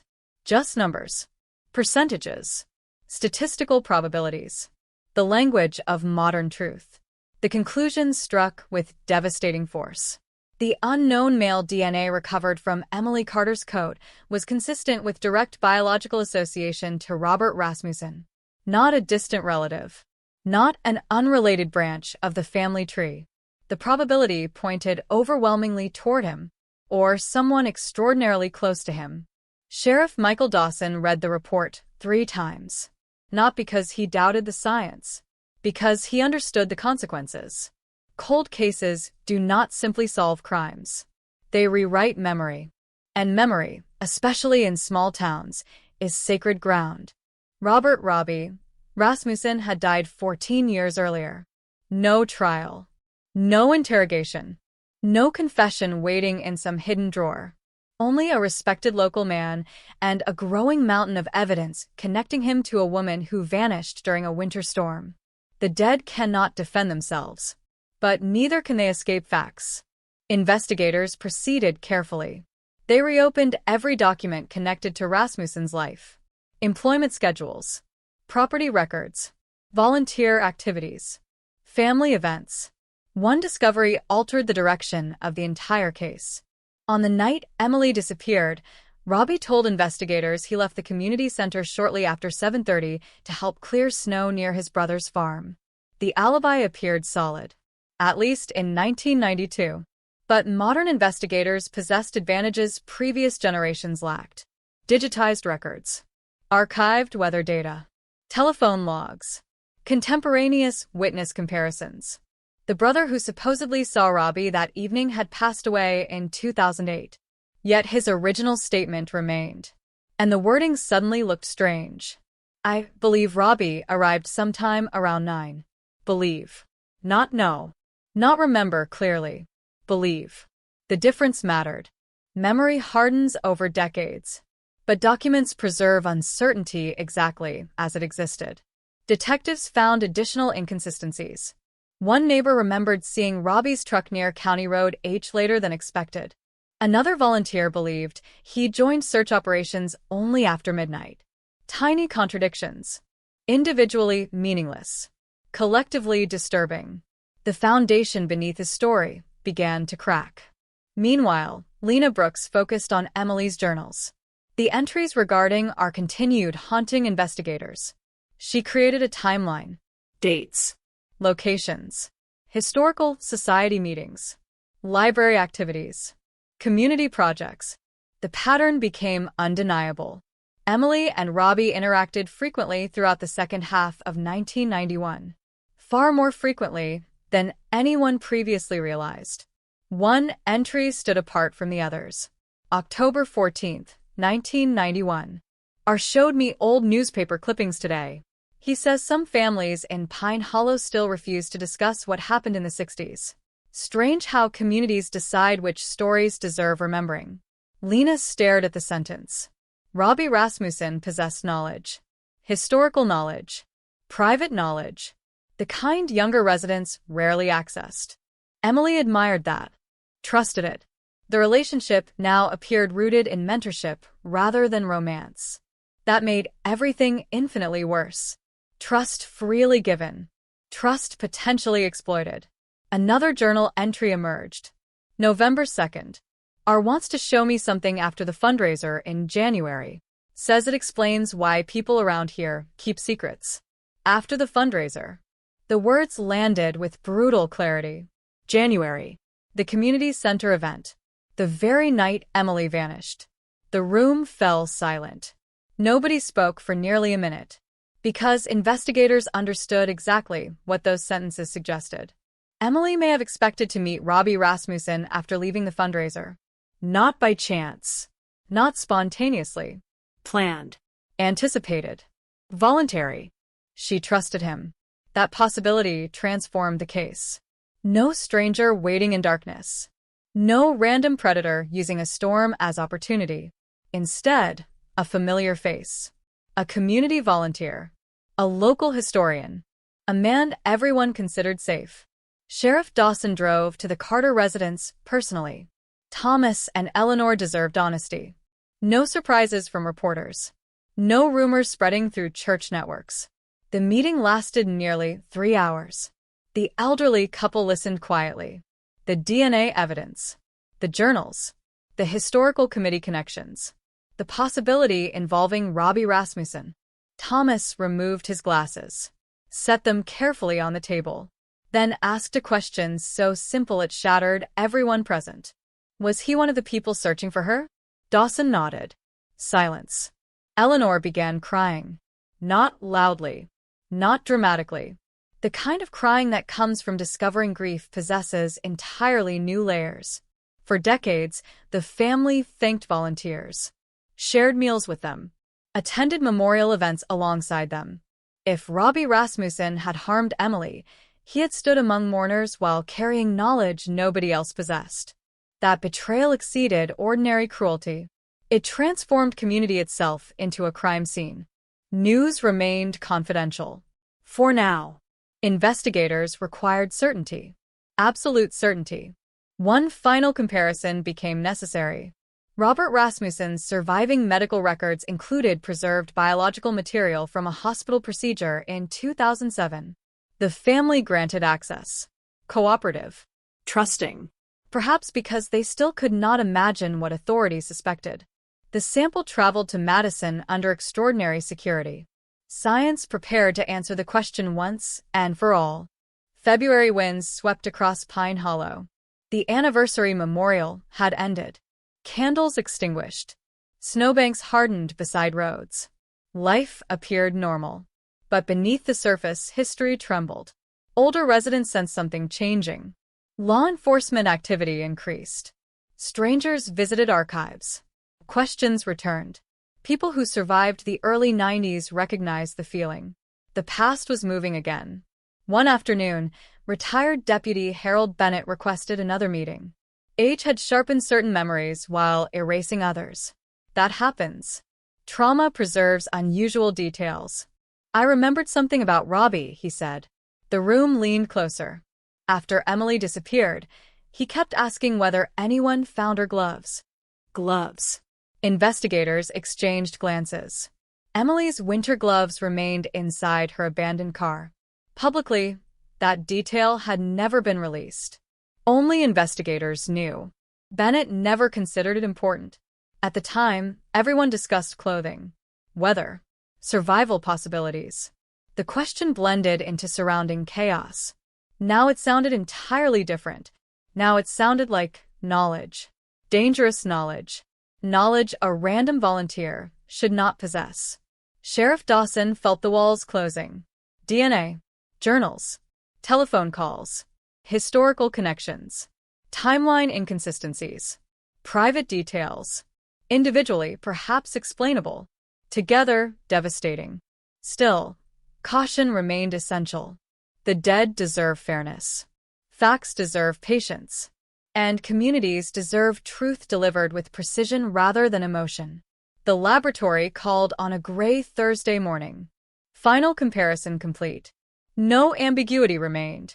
The biological material found on Emily Carter's coat belonged to Robert Rasmussen. Direct match.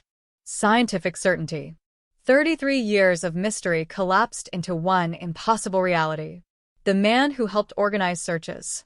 The man who comforted neighbors. The man children knew as Coach Robbie. The man praised in local newspapers for volunteer service. That man had been with Emily Carter on the night she vanished. The storm outside continued falling softly. Beautiful. Silent. Indifferent. Exactly as it had in January of 1992. But this time, the snow could no longer hide what science had finally uncovered. The cold case was no longer asking who. It was asking why. And investigators feared that answer might be even more chilling than the DNA itself. Truth arrived in Pine Hollow the way winter storms always did. Quietly at first. A few cold gusts. A darkening sky. The uneasy feeling that something enormous was moving toward you long before the first snowflake touched the ground. The final DNA report eliminated uncertainty. Robert Rasmussen had been in physical contact with Emily Carter on the night she disappeared. Not days earlier. Not weeks earlier. The evidence recovered from her coat connected directly to him. 33 years. Thousands of investigative hours. Hundreds of interviews. And the answer had been living inside a sealed evidence box, no larger than a shoebox. Sheriff Michael Dawson locked himself in his office for nearly an hour. The science was definitive. The emotional consequences were not. How do you tell a town that one of its most trusted men carried a secret into his grave? How do you explain that a volunteer searcher was connected to the victim everyone spent decades mourning? How do you rewrite 33 years of memory without destroying the people who built their identities around those memories? The questions had no manual, no training course, no perfect answer. Meanwhile, investigators moved with renewed urgency. If Robert Rasmussen met Emily intentionally that night, the motive remained hidden. DNA established presence. It did not establish truth. The case still demanded a story. And stories, unlike molecules, rarely cooperate. Lena Brooks returned to the county archives. Thousands of pages. Historical society records. Community newsletters. Meeting minutes. The sort of material ordinary people ignore and historians treasure. Emily and Robbie appeared together constantly throughout 1991. Fundraisers. Preservation projects. Library events. Church restoration committees. They occupied the same world. More importantly, they shared the same obsession. Local history. Forgotten stories. Old secrets. A photograph from August 1991 captured them standing beside an exhibit about Pine Hollow's early settlers. Emily smiled toward the camera. Robbie looked elsewhere. Toward the display. Toward history itself. The image felt innocent. Until it didn't. Investigators interviewed surviving members of the Historical Society. Most expressed disbelief. Absolute disbelief. Coach Robbie? Impossible. The man fixed roofs for elderly neighbors. Organized youth programs. Delivered firewood during difficult winters. People trusted him with their children. Human beings always say the same thing. He wasn't that kind of person. History answers with brutal consistency. Sometimes he was. One former volunteer, Martha Jensen, remembered something unusual. Emily and Robbie occasionally argued. Not loudly. Not publicly. But intensely. The topic always involved old local events. Disappearances. Accidents. Families who left town suddenly. Martha never paid attention. Small communities produce endless stories. Curiosity seemed harmless. Now, decades later, harmless curiosity looked different. Martha remembered Emily saying something only weeks before she vanished. People deserve the truth, even if it embarrasses everyone. The sentence lingered. People deserve the truth. A simple belief. A dangerous belief. Especially in places where identity depends upon selective memory. Sheriff Dawson authorized a complete review of unsolved incidents connected to Pine Hollow between 1950 and 1980. Patterns mattered. History mattered. Perhaps Emily discovered something larger than investigators originally imagined. Perhaps her disappearance existed within a chain rather than isolation.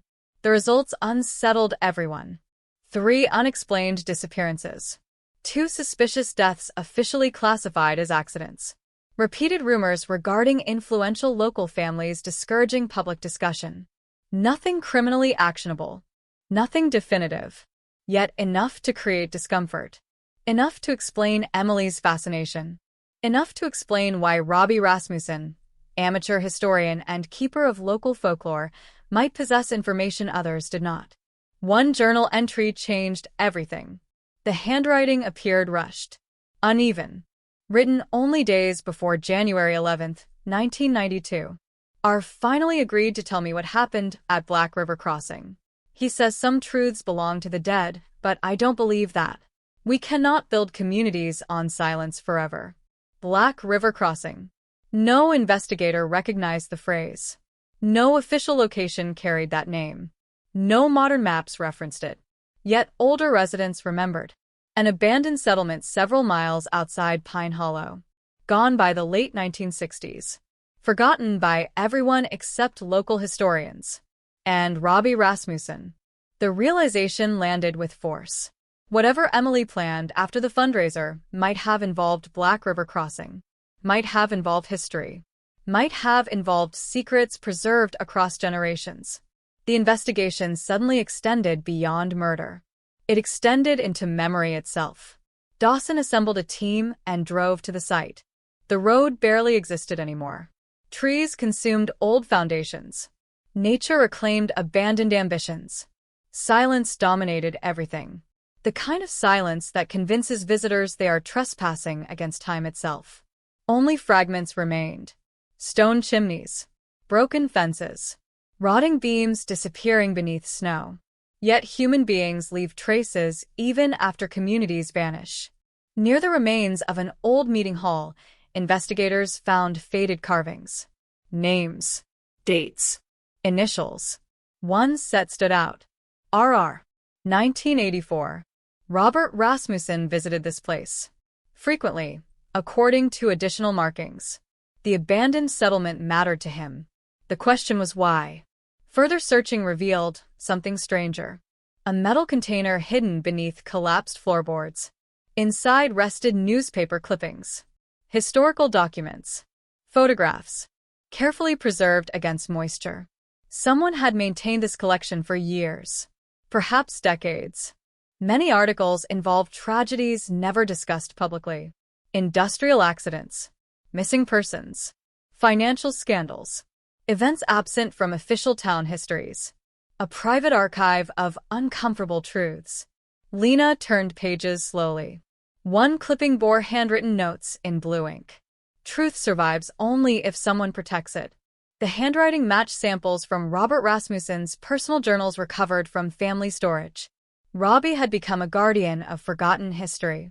Not publicly. Privately. Secretly. The irony felt overwhelming. The man now connected through DNA to Emily Carter spent years preserving stories others wished to erase. And Emily, drawn by curiosity and principle, followed him into that hidden world. The possibility emerged with chilling clarity. What if Emily learned something Robbie never intended to share completely? What if admiration transformed into conflict? What if trust became danger? Back in Pine Hollow, whispers began spreading. Law enforcement activity rarely remains invisible. Residents noticed unfamiliar vehicles. Questions returned. Old wounds reopened. The Rasmussen family maintained silence. Respectful. Private. Perhaps unaware. Perhaps afraid. Sheriff Dawson refused public statements until every piece aligned. Communities deserve truth. But truth delivered carelessly becomes another form of violence. Then came one final revelation from Deputy Harold Bennett. The retired officer brought a weathered notebook he discovered inside his garage. Personal observations from January 1992. Forgotten for decades. One entry stopped investigators cold. Robbie said Emily wanted to see Black River after the fundraiser. Claimed she finally understood what happened years ago. The note contained no context. No explanation. Only memory preserved in hurried handwriting. Emily wanted to see Black River. She finally understood. Understood what? The mystery deepened. Yet one reality stood undeniable. Emily Carter did not vanish randomly. She stepped into that storm expecting answers. Expecting truth. And she trusted Robert Rasmussen to help her find it. The same Robert Rasmussen whose DNA remained on her coat. The same Robert Rasmussen who spent 33 years buried beneath a headstone honoring a respected citizen. Outside, snow continued falling across Wisconsin. Soft. Beautiful. Deceptive. Because snow covers everything equally. The innocent. The guilty. the forgotten, the remembered. For 3 decades, Pine Hollow believed Winter had stolen Emily Carter. Science now suggested something infinitely more terrifying. Winter merely provided the perfect silence for a secret already waiting among people she knew, people she trusted, and one man whose passion for history may have ultimately collided with a young woman's refusal to let the dead keep ownership of the truth. Black River Crossing no longer existed on official maps. The state stopped recognizing it sometime in the early 1970s. Road signs disappeared. Mail routes changed. Property lines merged into neighboring jurisdictions. Nature completed the erasure with remarkable efficiency. But old places never truly die. They wait. They remain alive inside stories passed between families, inside fading photographs, inside the memories of people old enough to remember names no longer spoken aloud. And according to everything investigators now understood, Emily Carter had spent the final months of her life chasing those forgotten names. The discovery of Robert Rasmussen's hidden archive transformed the investigation. Not because it solved the case. Not yet. But because it revealed motive, obsession, passion, a lifelong commitment to preserving truths the wider community preferred leaving alone. The irony cut deep. A man dedicated to protecting history had become part of a mystery history itself refused to explain. Sheriff Michael Dawson ordered a complete examination of the material recovered from Black River Crossing. The collection filled 6 evidence tables, newspaper clippings, handwritten notes, property deeds, personal letters, maps, dozens of photographs, everything carefully organized, everything meticulously preserved. Robert Rasmussen had built a private museum of uncomfortable memory. Lena Brooks noticed patterns immediately. Many documents focused upon one particular year, 1968, the year Pine Hollow suffered its deadliest industrial accident. Official records described it as a tragic but isolated event. 3 workers killed. A compensation provided. Community united. End of story. Except Robbie's archive suggested otherwise. Missing payroll records. Witness statements never published. Families who relocated suddenly. Children withdrawn from schools without explanation. The deeper investigators looked, the more unstable official history became. Emily had been right. People had decided which stories deserved remembering. The rest vanished into silence. One notebook recovered from the archive belonged unquestionably to Robert Rasmussen. Leather cover. Faded pages. Entries spanning decades. Most described historical research. Genealogies. Local legends. Oral histories. Then, beginning in late 1991, a new subject appeared repeatedly. Emily. The handwriting changed. More emotional. More uncertain. Emily asks difficult questions. She believes truth heals communities. I wish I still believed that. Investigators read in complete silence. Another entry. She reminds me of myself before I learned what knowledge costs. And then, dated January 8, 1992. She wants to see Black River after the fundraiser. She deserves answers, but answers create consequences. Consequences. The word lingered. Heavy. Uncomfortable. Consequences for whom? For Emily? For families? For Pine Hollow itself? The notebook provided no explanation. Only anxiety. Only the unmistakable sense that Robbie Rasmussen stood between 2 impossible choices. Protect history. Or protect the people living inside it. The distinction matters. Human beings commit terrible acts in service to abstract ideas. Nation. Faith. Community. Family. History. The more sacred the idea becomes, the easier it becomes to justify silence. Or worse. Thomas Carter visited the sheriff's office that week. He requested access to Emily's journals. The old man sat alone for hours, reading, turning pages carefully, remembering a daughter nobody else could fully understand. When he finished, he removed his glasses and spoke quietly. She always believed secrets hurt people. Nobody answered, because everyone in the room understood that Emily inherited her father's stubborn morality. Simple principles. Tell the truth. help others, do what's right. Beautiful ideas, dangerous ideas, especially when directed toward old wounds communities spent decades covering with fresh paint and public ceremonies. Meanwhile, genealogical investigators expanded their work. Robert Rasmussen's DNA explained physical contact. It did not explain opportunity. It did not explain location. The timeline still demanded clarity. Cell phones did not exist in 1992. Digital footprints remained non-existent. Investigators depended upon human memory and forgotten paperwork. Then another breakthrough emerged. Gas station receipts.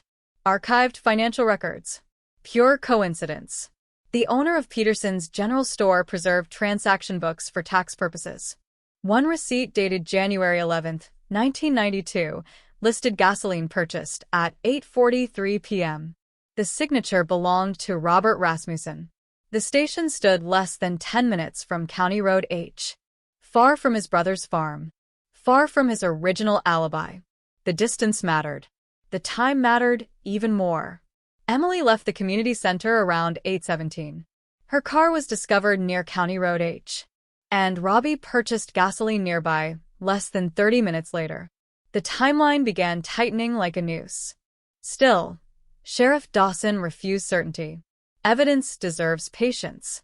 Facts deserve discipline. The dead deserve fairness. But privately, even he understood.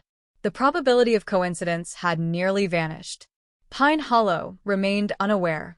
Official silence protected the investigation. Yet communities possess instincts. People sense movement. The annual winter festival felt different. Conversations stopped when deputies entered restaurants. Older residents exchanged worried looks. Whispers returned. The past had begun breathing again. One elderly woman approached Lena after church. Margaret Keene, 86 years old. Former schoolteacher. She remembered Robbie as a boy. Bright. Curious. Obsessed with local legends. She also remembered something else. He hated lies, she said. The statement seemed almost absurd. Lena asked for clarification. Margaret smiled sadly. Robbie believed history should be honest. He used to argue with everyone. Said towns become sick when they hide old mistakes. A pause. Then something changed after his father died. When? 1984. The same year marked repeatedly at Black River Crossing. The same year Robbie began visiting the abandoned settlement. The connection felt significant. Investigators searched further. Robert Rasmussen's father, Walter Rasmussen, worked near Black River during the late 60s.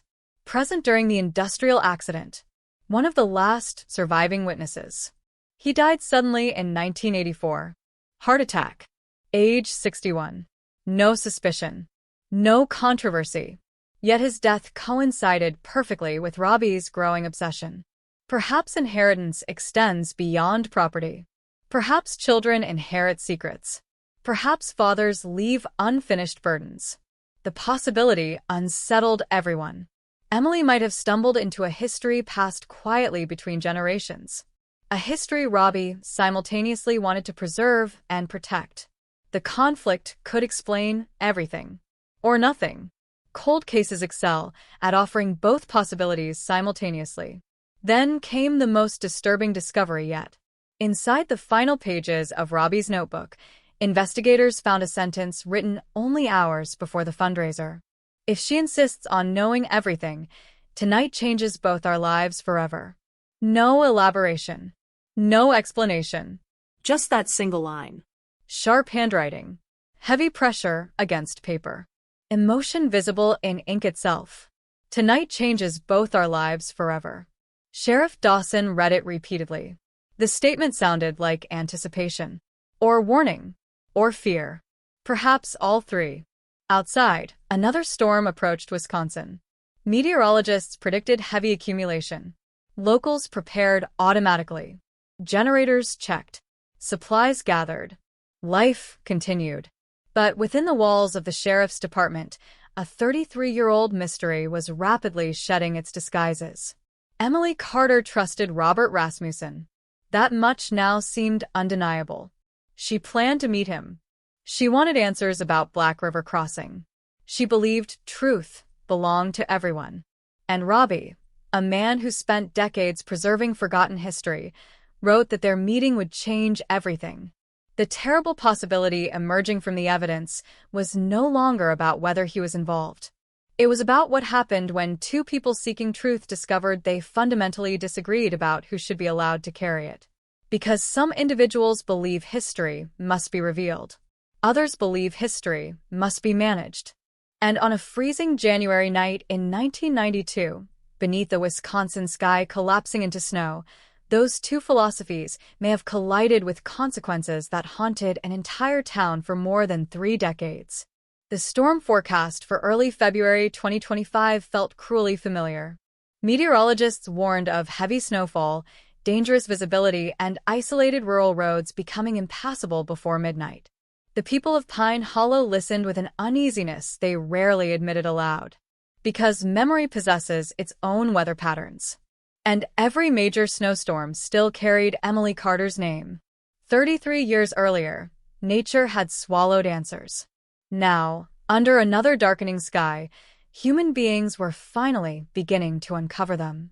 Sheriff Michael Dawson stood inside the evidence room long after everyone else had gone home. Robert Rasmussen's notebooks covered an entire table. So did Emily's journals. 2 voices. 2 perspectives. Moving steadily toward one catastrophic intersection. The similarities were impossible to ignore. Both loved history. Both feared forgetting. Both believed communities owed something to the dead. Yet somewhere along the journey, their definitions of truth separated dramatically. Emily believed truth belonged to everyone. Robbie believed truth carried responsibilities most people could not bear. The difference sounded philosophical, abstract, until someone disappeared, until DNA connected one life to another across 33 silent years. Lena Brooks continued analyzing the documents recovered from Black River Crossing. One photograph drew her attention, taken sometime during the late 1980s. A group of local residents stood near the abandoned settlement. Most faces were familiar. Volunteer historians, church members, retired workers. And there, slightly apart from everyone else, stood Emily Carter.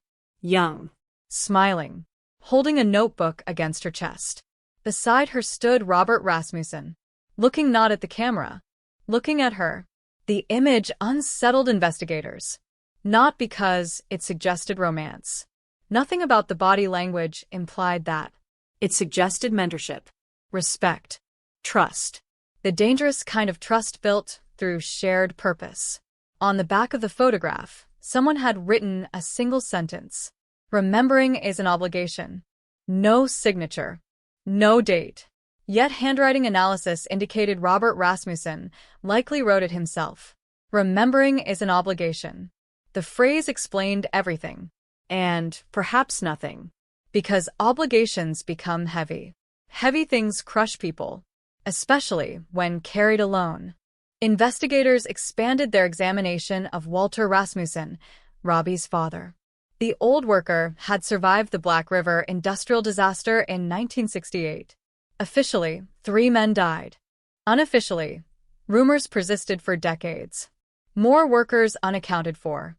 Financial settlements arranged privately. Families encouraged to relocate quietly. No proof. No evidence strong enough to challenge public history. Only whispers. The kind Emily spent years chasing. The kind Robbie inherited. One surviving co-worker, 91-year-old Leonard Hayes, agreed to speak.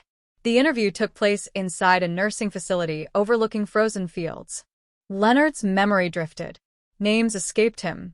Dates blurred. Yet some moments remained untouched by time. Walter carried guilt, he said. The room became still. What kind of guilt? The old man closed his eyes. The kind fathers bring home and never explain. Another pause. We all promised not to speak about certain things. Promises. Again. Communities run on promises. Some written. Most not. Leonard remembered Robbie as a teenager. Always asking questions. Always demanding explanations adults refused to provide. Eventually, Walter Rasmussen told his son something. Nobody knew what. But after that conversation, Robbie changed. Less argumentative. More protective. As if understanding created burden rather than freedom. The pattern echoed through every piece of evidence. Knowledge. Responsibility. Silence. The same cycle repeated across generations. Meanwhile, forensic teams returned to County Road H. Technology unavailable in 1992 allowed ground-penetrating analysis and digital terrain reconstruction. The objective remained modest. Confirm assumptions. Identify overlooked features. Perhaps discover nothing. Instead, they found an anomaly. Approximately 200 yards from where Emily's car was abandoned. An old service path. Long hidden beneath vegetation. Almost invisible during winter months. The route connected directly toward Black River Crossing. Sheriff Dawson stared at satellite images in disbelief. The path existed in 1992. Robbie Rasmussen knew the area intimately. Emily intended to visit Black River after the fundraiser. Suddenly, geography aligned with motive. The implications felt overwhelming. She may never have intended to drive home that night. She may have planned one final conversation first. One final revelation. One final piece of history. And somewhere along that journey, something went catastrophically wrong. Thomas Carter requested another meeting. This time, he carried a small wooden box recovered from Emily's bedroom years earlier. Nobody had opened it since her disappearance. Grief creates strange boundaries. Certain belongings become sacred, untouchable. Now, with answers approaching, he believed the time had come. Inside rested photographs, letters, ticket stubs, and one cassette tape. Unlabeled. Ordinary. Investigators immediately arranged digital preservation. The recording crackled with age. Background noise. Wind. Footsteps. Then voices. Emily. Unmistakably Emily. And a man. Older. Calm. Robert Rasmussen. The room froze. The recording originated from autumn 1991. A historical field trip to Black River Crossing. They discussed forgotten families. Abandoned homes. Local myths. Nothing criminal. Nothing alarming. Until the final minutes. Emily asked a simple question. Why won't anyone talk about what really happened here? Silence. Then Robbie answered. Because some truths destroy the people who inherit them. The sentence echoed through the investigation like a church bell. Emily laughed softly. I don't believe truth destroys people. Another pause. Longer this time. You will someday. The tape ended. Nobody spoke. Because suddenly, the emotional landscape of the case transformed. This wasn't predator and victim. Not initially. This was ideology. Two fundamentally different understandings of memory. Emily viewed truth as liberation. Robbie viewed truth as responsibility. Perhaps even danger. The divide between those beliefs may have widened slowly. Over months. Through conversations. Through discoveries. Until January 11th, 1992. Until a snowstorm isolated two people already moving toward inevitable conflict. Pine Hollow remained unaware of the recording. Unaware of the DNA. Unaware that its most painful mystery was gradually surrendering details nobody expected. Children still walked home from school beneath heavy clouds. Church groups prepared winter meals. Neighbors discussed weather forecasts. Ordinary life persisted. Yet beneath ordinary life, history shifted. Sheriff Dawson understood something now. Cold cases are not frozen moments. They are living organisms. They grow. They evolve. They influence generations. And when finally solved, they reveal not merely what happened, but who people became while waiting for answers. Robert Rasmussen spent 33 years remembered as a good man. Emily Carter spent 33 years remembered as an innocent victim. Perhaps both memories remained true. Human beings contain contradictions larger than communities wish to admit. The approaching truth would demand exactly that admission. Because the most chilling revelations rarely involve monsters hiding in darkness. They involve ordinary people carrying impossible burdens, making irreversible choices, and convincing themselves that silence serves a greater good than honesty ever could. By the middle of February, Pine Hollow no longer felt like a town remembering a tragedy. It felt like a town standing on the edge of a confession. The snow kept falling. Not violently, not dramatically, just enough to blanket roads, soften outlines, and remind older residents of the winter they never truly escaped. 33 years earlier, nature had hidden evidence. Now evidence was stripping away nature's protection. And every new discovery carried the same unbearable implication. Emily Carter did not vanish into randomness. She walked willingly towards someone she trusted. Sheriff Michael Dawson gathered investigators inside the county archives. Maps covered the tables. Photographs lined the walls. Timelines stretched across white boards.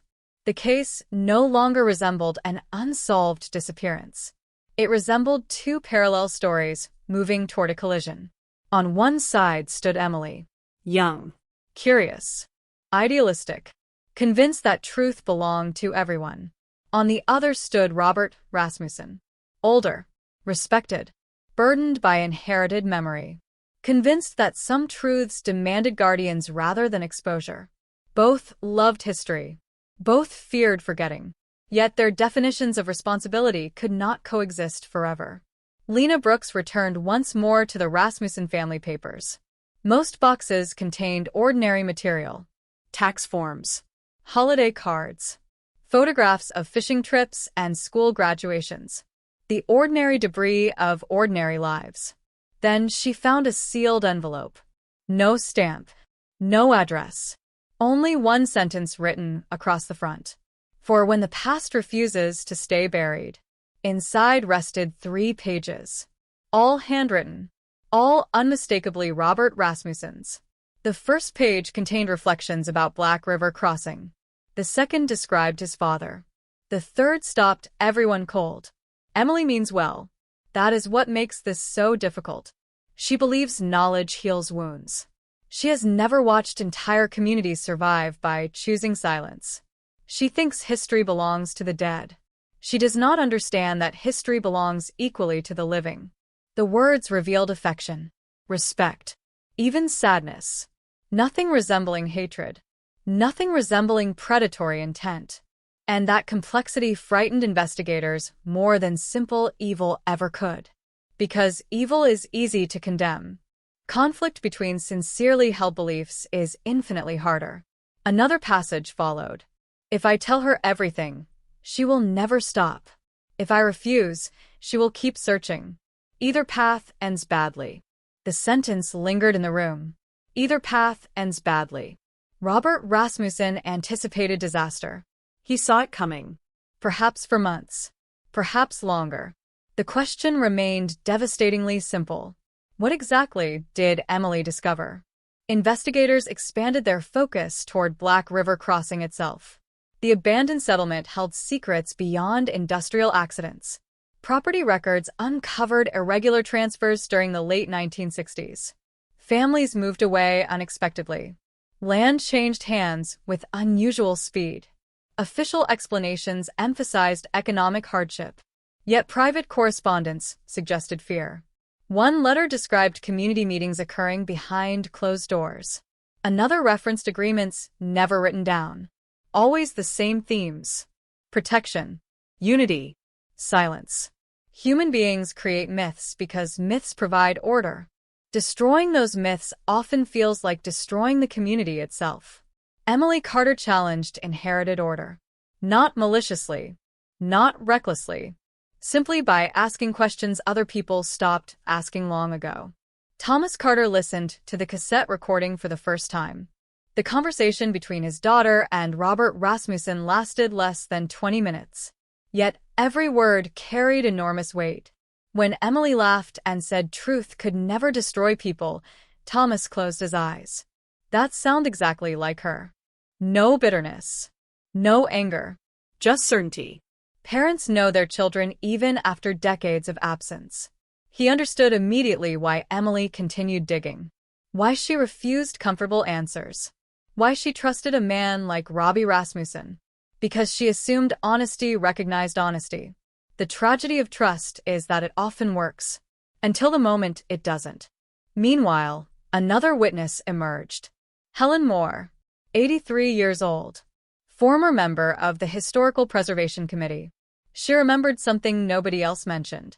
In early January 1992, Emily and Robbie argued after a meeting. Not shouting. Not hostility. Disappointment. Emily wanted documents made public. Robbie insisted some families deserved privacy. Helen recalled one particular exchange. "People have a right to know," Emily said. Robbie answered quietly. Rights and consequences are rarely separated. Perhaps because Helen herself never understood what they meant.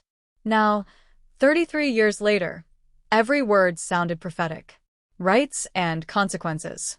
The philosophy guiding Robert Rasmussen's entire life. Knowledge carried costs. Truth demanded sacrifices. Some burdens, he believed, should remain with those already carrying them. The idea was noble. The idea was dangerous. History overflows with good intentions weaponized by fear. Sheriff Dawson ordered a fresh examination of the service path connecting County Road H to Black River Crossing. Digital terrain models reconstructed the landscape as it existed in 1992. The findings proved extraordinary. Heavy snowfall that night would have concealed movement almost completely. Footprints disappearing within minutes. Tire tracks buried before sunrise. Visibility reduced to nearly nothing. Anyone familiar with the terrain possessed overwhelming advantage. Anyone unfamiliar risked becoming hopelessly lost. Robert Rasmussen knew those woods intimately. Emily did not. The implications settled heavily. Trust again. Always trust. She followed someone who promised answers. Someone who promised understanding. Someone she had no reason to fear. Another detail emerged from Robbie's notebooks. A final entry written the morning of January 11th. "Tonight, I must decide whether preserving peace is worth betraying honesty." No further explanation. No conclusion. Just that sentence. The language felt almost unbearable. Preserving peace. Betraying honesty. He framed the decision as moral conflict. Not convenience. Not self-interest. Moral conflict. Human beings are capable of extraordinary harm when convinced they serve higher purposes. The line between guardian and destroyer often depends entirely upon perspective. Pine Hollow remained blissfully unaware. Children played hockey on frozen ponds. Families attended church suppers. Local newspapers printed anniversary reflections about Emily Carter, still describing her disappearance as one of Wisconsin's greatest mysteries. The irony had become staggering. The mystery no longer centered on who. Science answered that question. The mystery centered on why a respected man, admired for preserving local history, found himself standing opposite a young woman who believed history should belong to everyone. Late one evening, Lena sat alone with Emily's final journal. One page contained a passage investigators previously overlooked. R says every town survives because somebody chooses what gets remembered. I think towns survive when nobody gets to make that choice. The sentence felt like a declaration, a philosophy, a challenge. Perhaps the challenge Robert Rasmussen feared more than anything. Because Emily wasn't merely seeking facts. She was rejecting the very idea of gatekeepers. Rejecting inherited silence. Rejecting the notion that ordinary people required protection from their own history. And somewhere in that rejection, on a winter night wrapped in snow and trust and old secrets, two visions of truth moved toward an ending neither of them could ever reverse. The cold case that haunted Wisconsin for 33 years was no longer about disappearance. It was about a question far older and far more terrifying. Who owns the past? The people who lived through it, or the people brave enough to uncover it? And what happens when those two groups reach a point where neither is willing to surrender? By the middle of February, Pine Hollow no longer felt like a town remembering a tragedy. It felt like a town standing on the edge of a confession. The snow kept falling. Not violently. Not dramatically. Just enough to blanket roads, soften outlines, and remind older residents of the winter they never truly escaped. 33 years earlier, nature had hidden evidence. Now evidence was stripping away nature's protection. And every new discovery carried the same unbearable implication. Emily Carter did not vanish into randomness. She walked willingly towards someone she trusted. Sheriff Michael Dawson gathered investigators inside the county archives. Maps covered the tables. Photographs lined the walls. Timelines stretched across whiteboards. The case no longer resembled an unsolved disappearance. It resembled two parallel stories moving toward a collision. On one side stood Emily, young, curious, idealistic, convinced that truth belonged to everyone. On the other stood Robert Rasmussen, older, respected, burdened by inherited memory, convinced that some truths demanded guardians rather than exposure. Both loved history. Both feared forgetting. Yet their definitions of responsibility could not coexist forever. Lena Brooks returned once more to the Rasmussen family papers. Most boxes contained ordinary material: tax forms, holiday cards, photographs of fishing trips and school graduations, the ordinary debris of ordinary lives. Then she found a sealed envelope. No stamp, no address, only one sentence written across the front. For when the past refuses to stay buried. Inside rested 3 pages. All handwritten, all unmistakably Robert Rasmussen's. The first page contained reflections about Black River Crossing. The second described his father. The third stopped everyone cold. Emily means well. That is what makes this so difficult. She believes knowledge heals wounds. She has never watched entire communities survive by choosing silence. She thinks history belongs to the dead. She does not understand that history belongs equally to the living. The words revealed affection, respect, even sadness. Nothing resembling hatred. Nothing resembling predatory intent. And that complexity frightened investigators more than simple evil ever could. Because evil is easy to condemn. Conflict between sincerely held beliefs is infinitely harder. Another passage followed. If I tell her everything, she will never stop. If I refuse, she will keep searching. Either path ends badly. The sentence lingered in the room. Either path ends badly. Robert Rasmussen anticipated disaster. He saw it coming. Perhaps for months. Perhaps longer. The question remained devastatingly simple.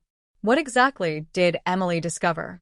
Investigators expanded their focus toward Black River Crossing itself.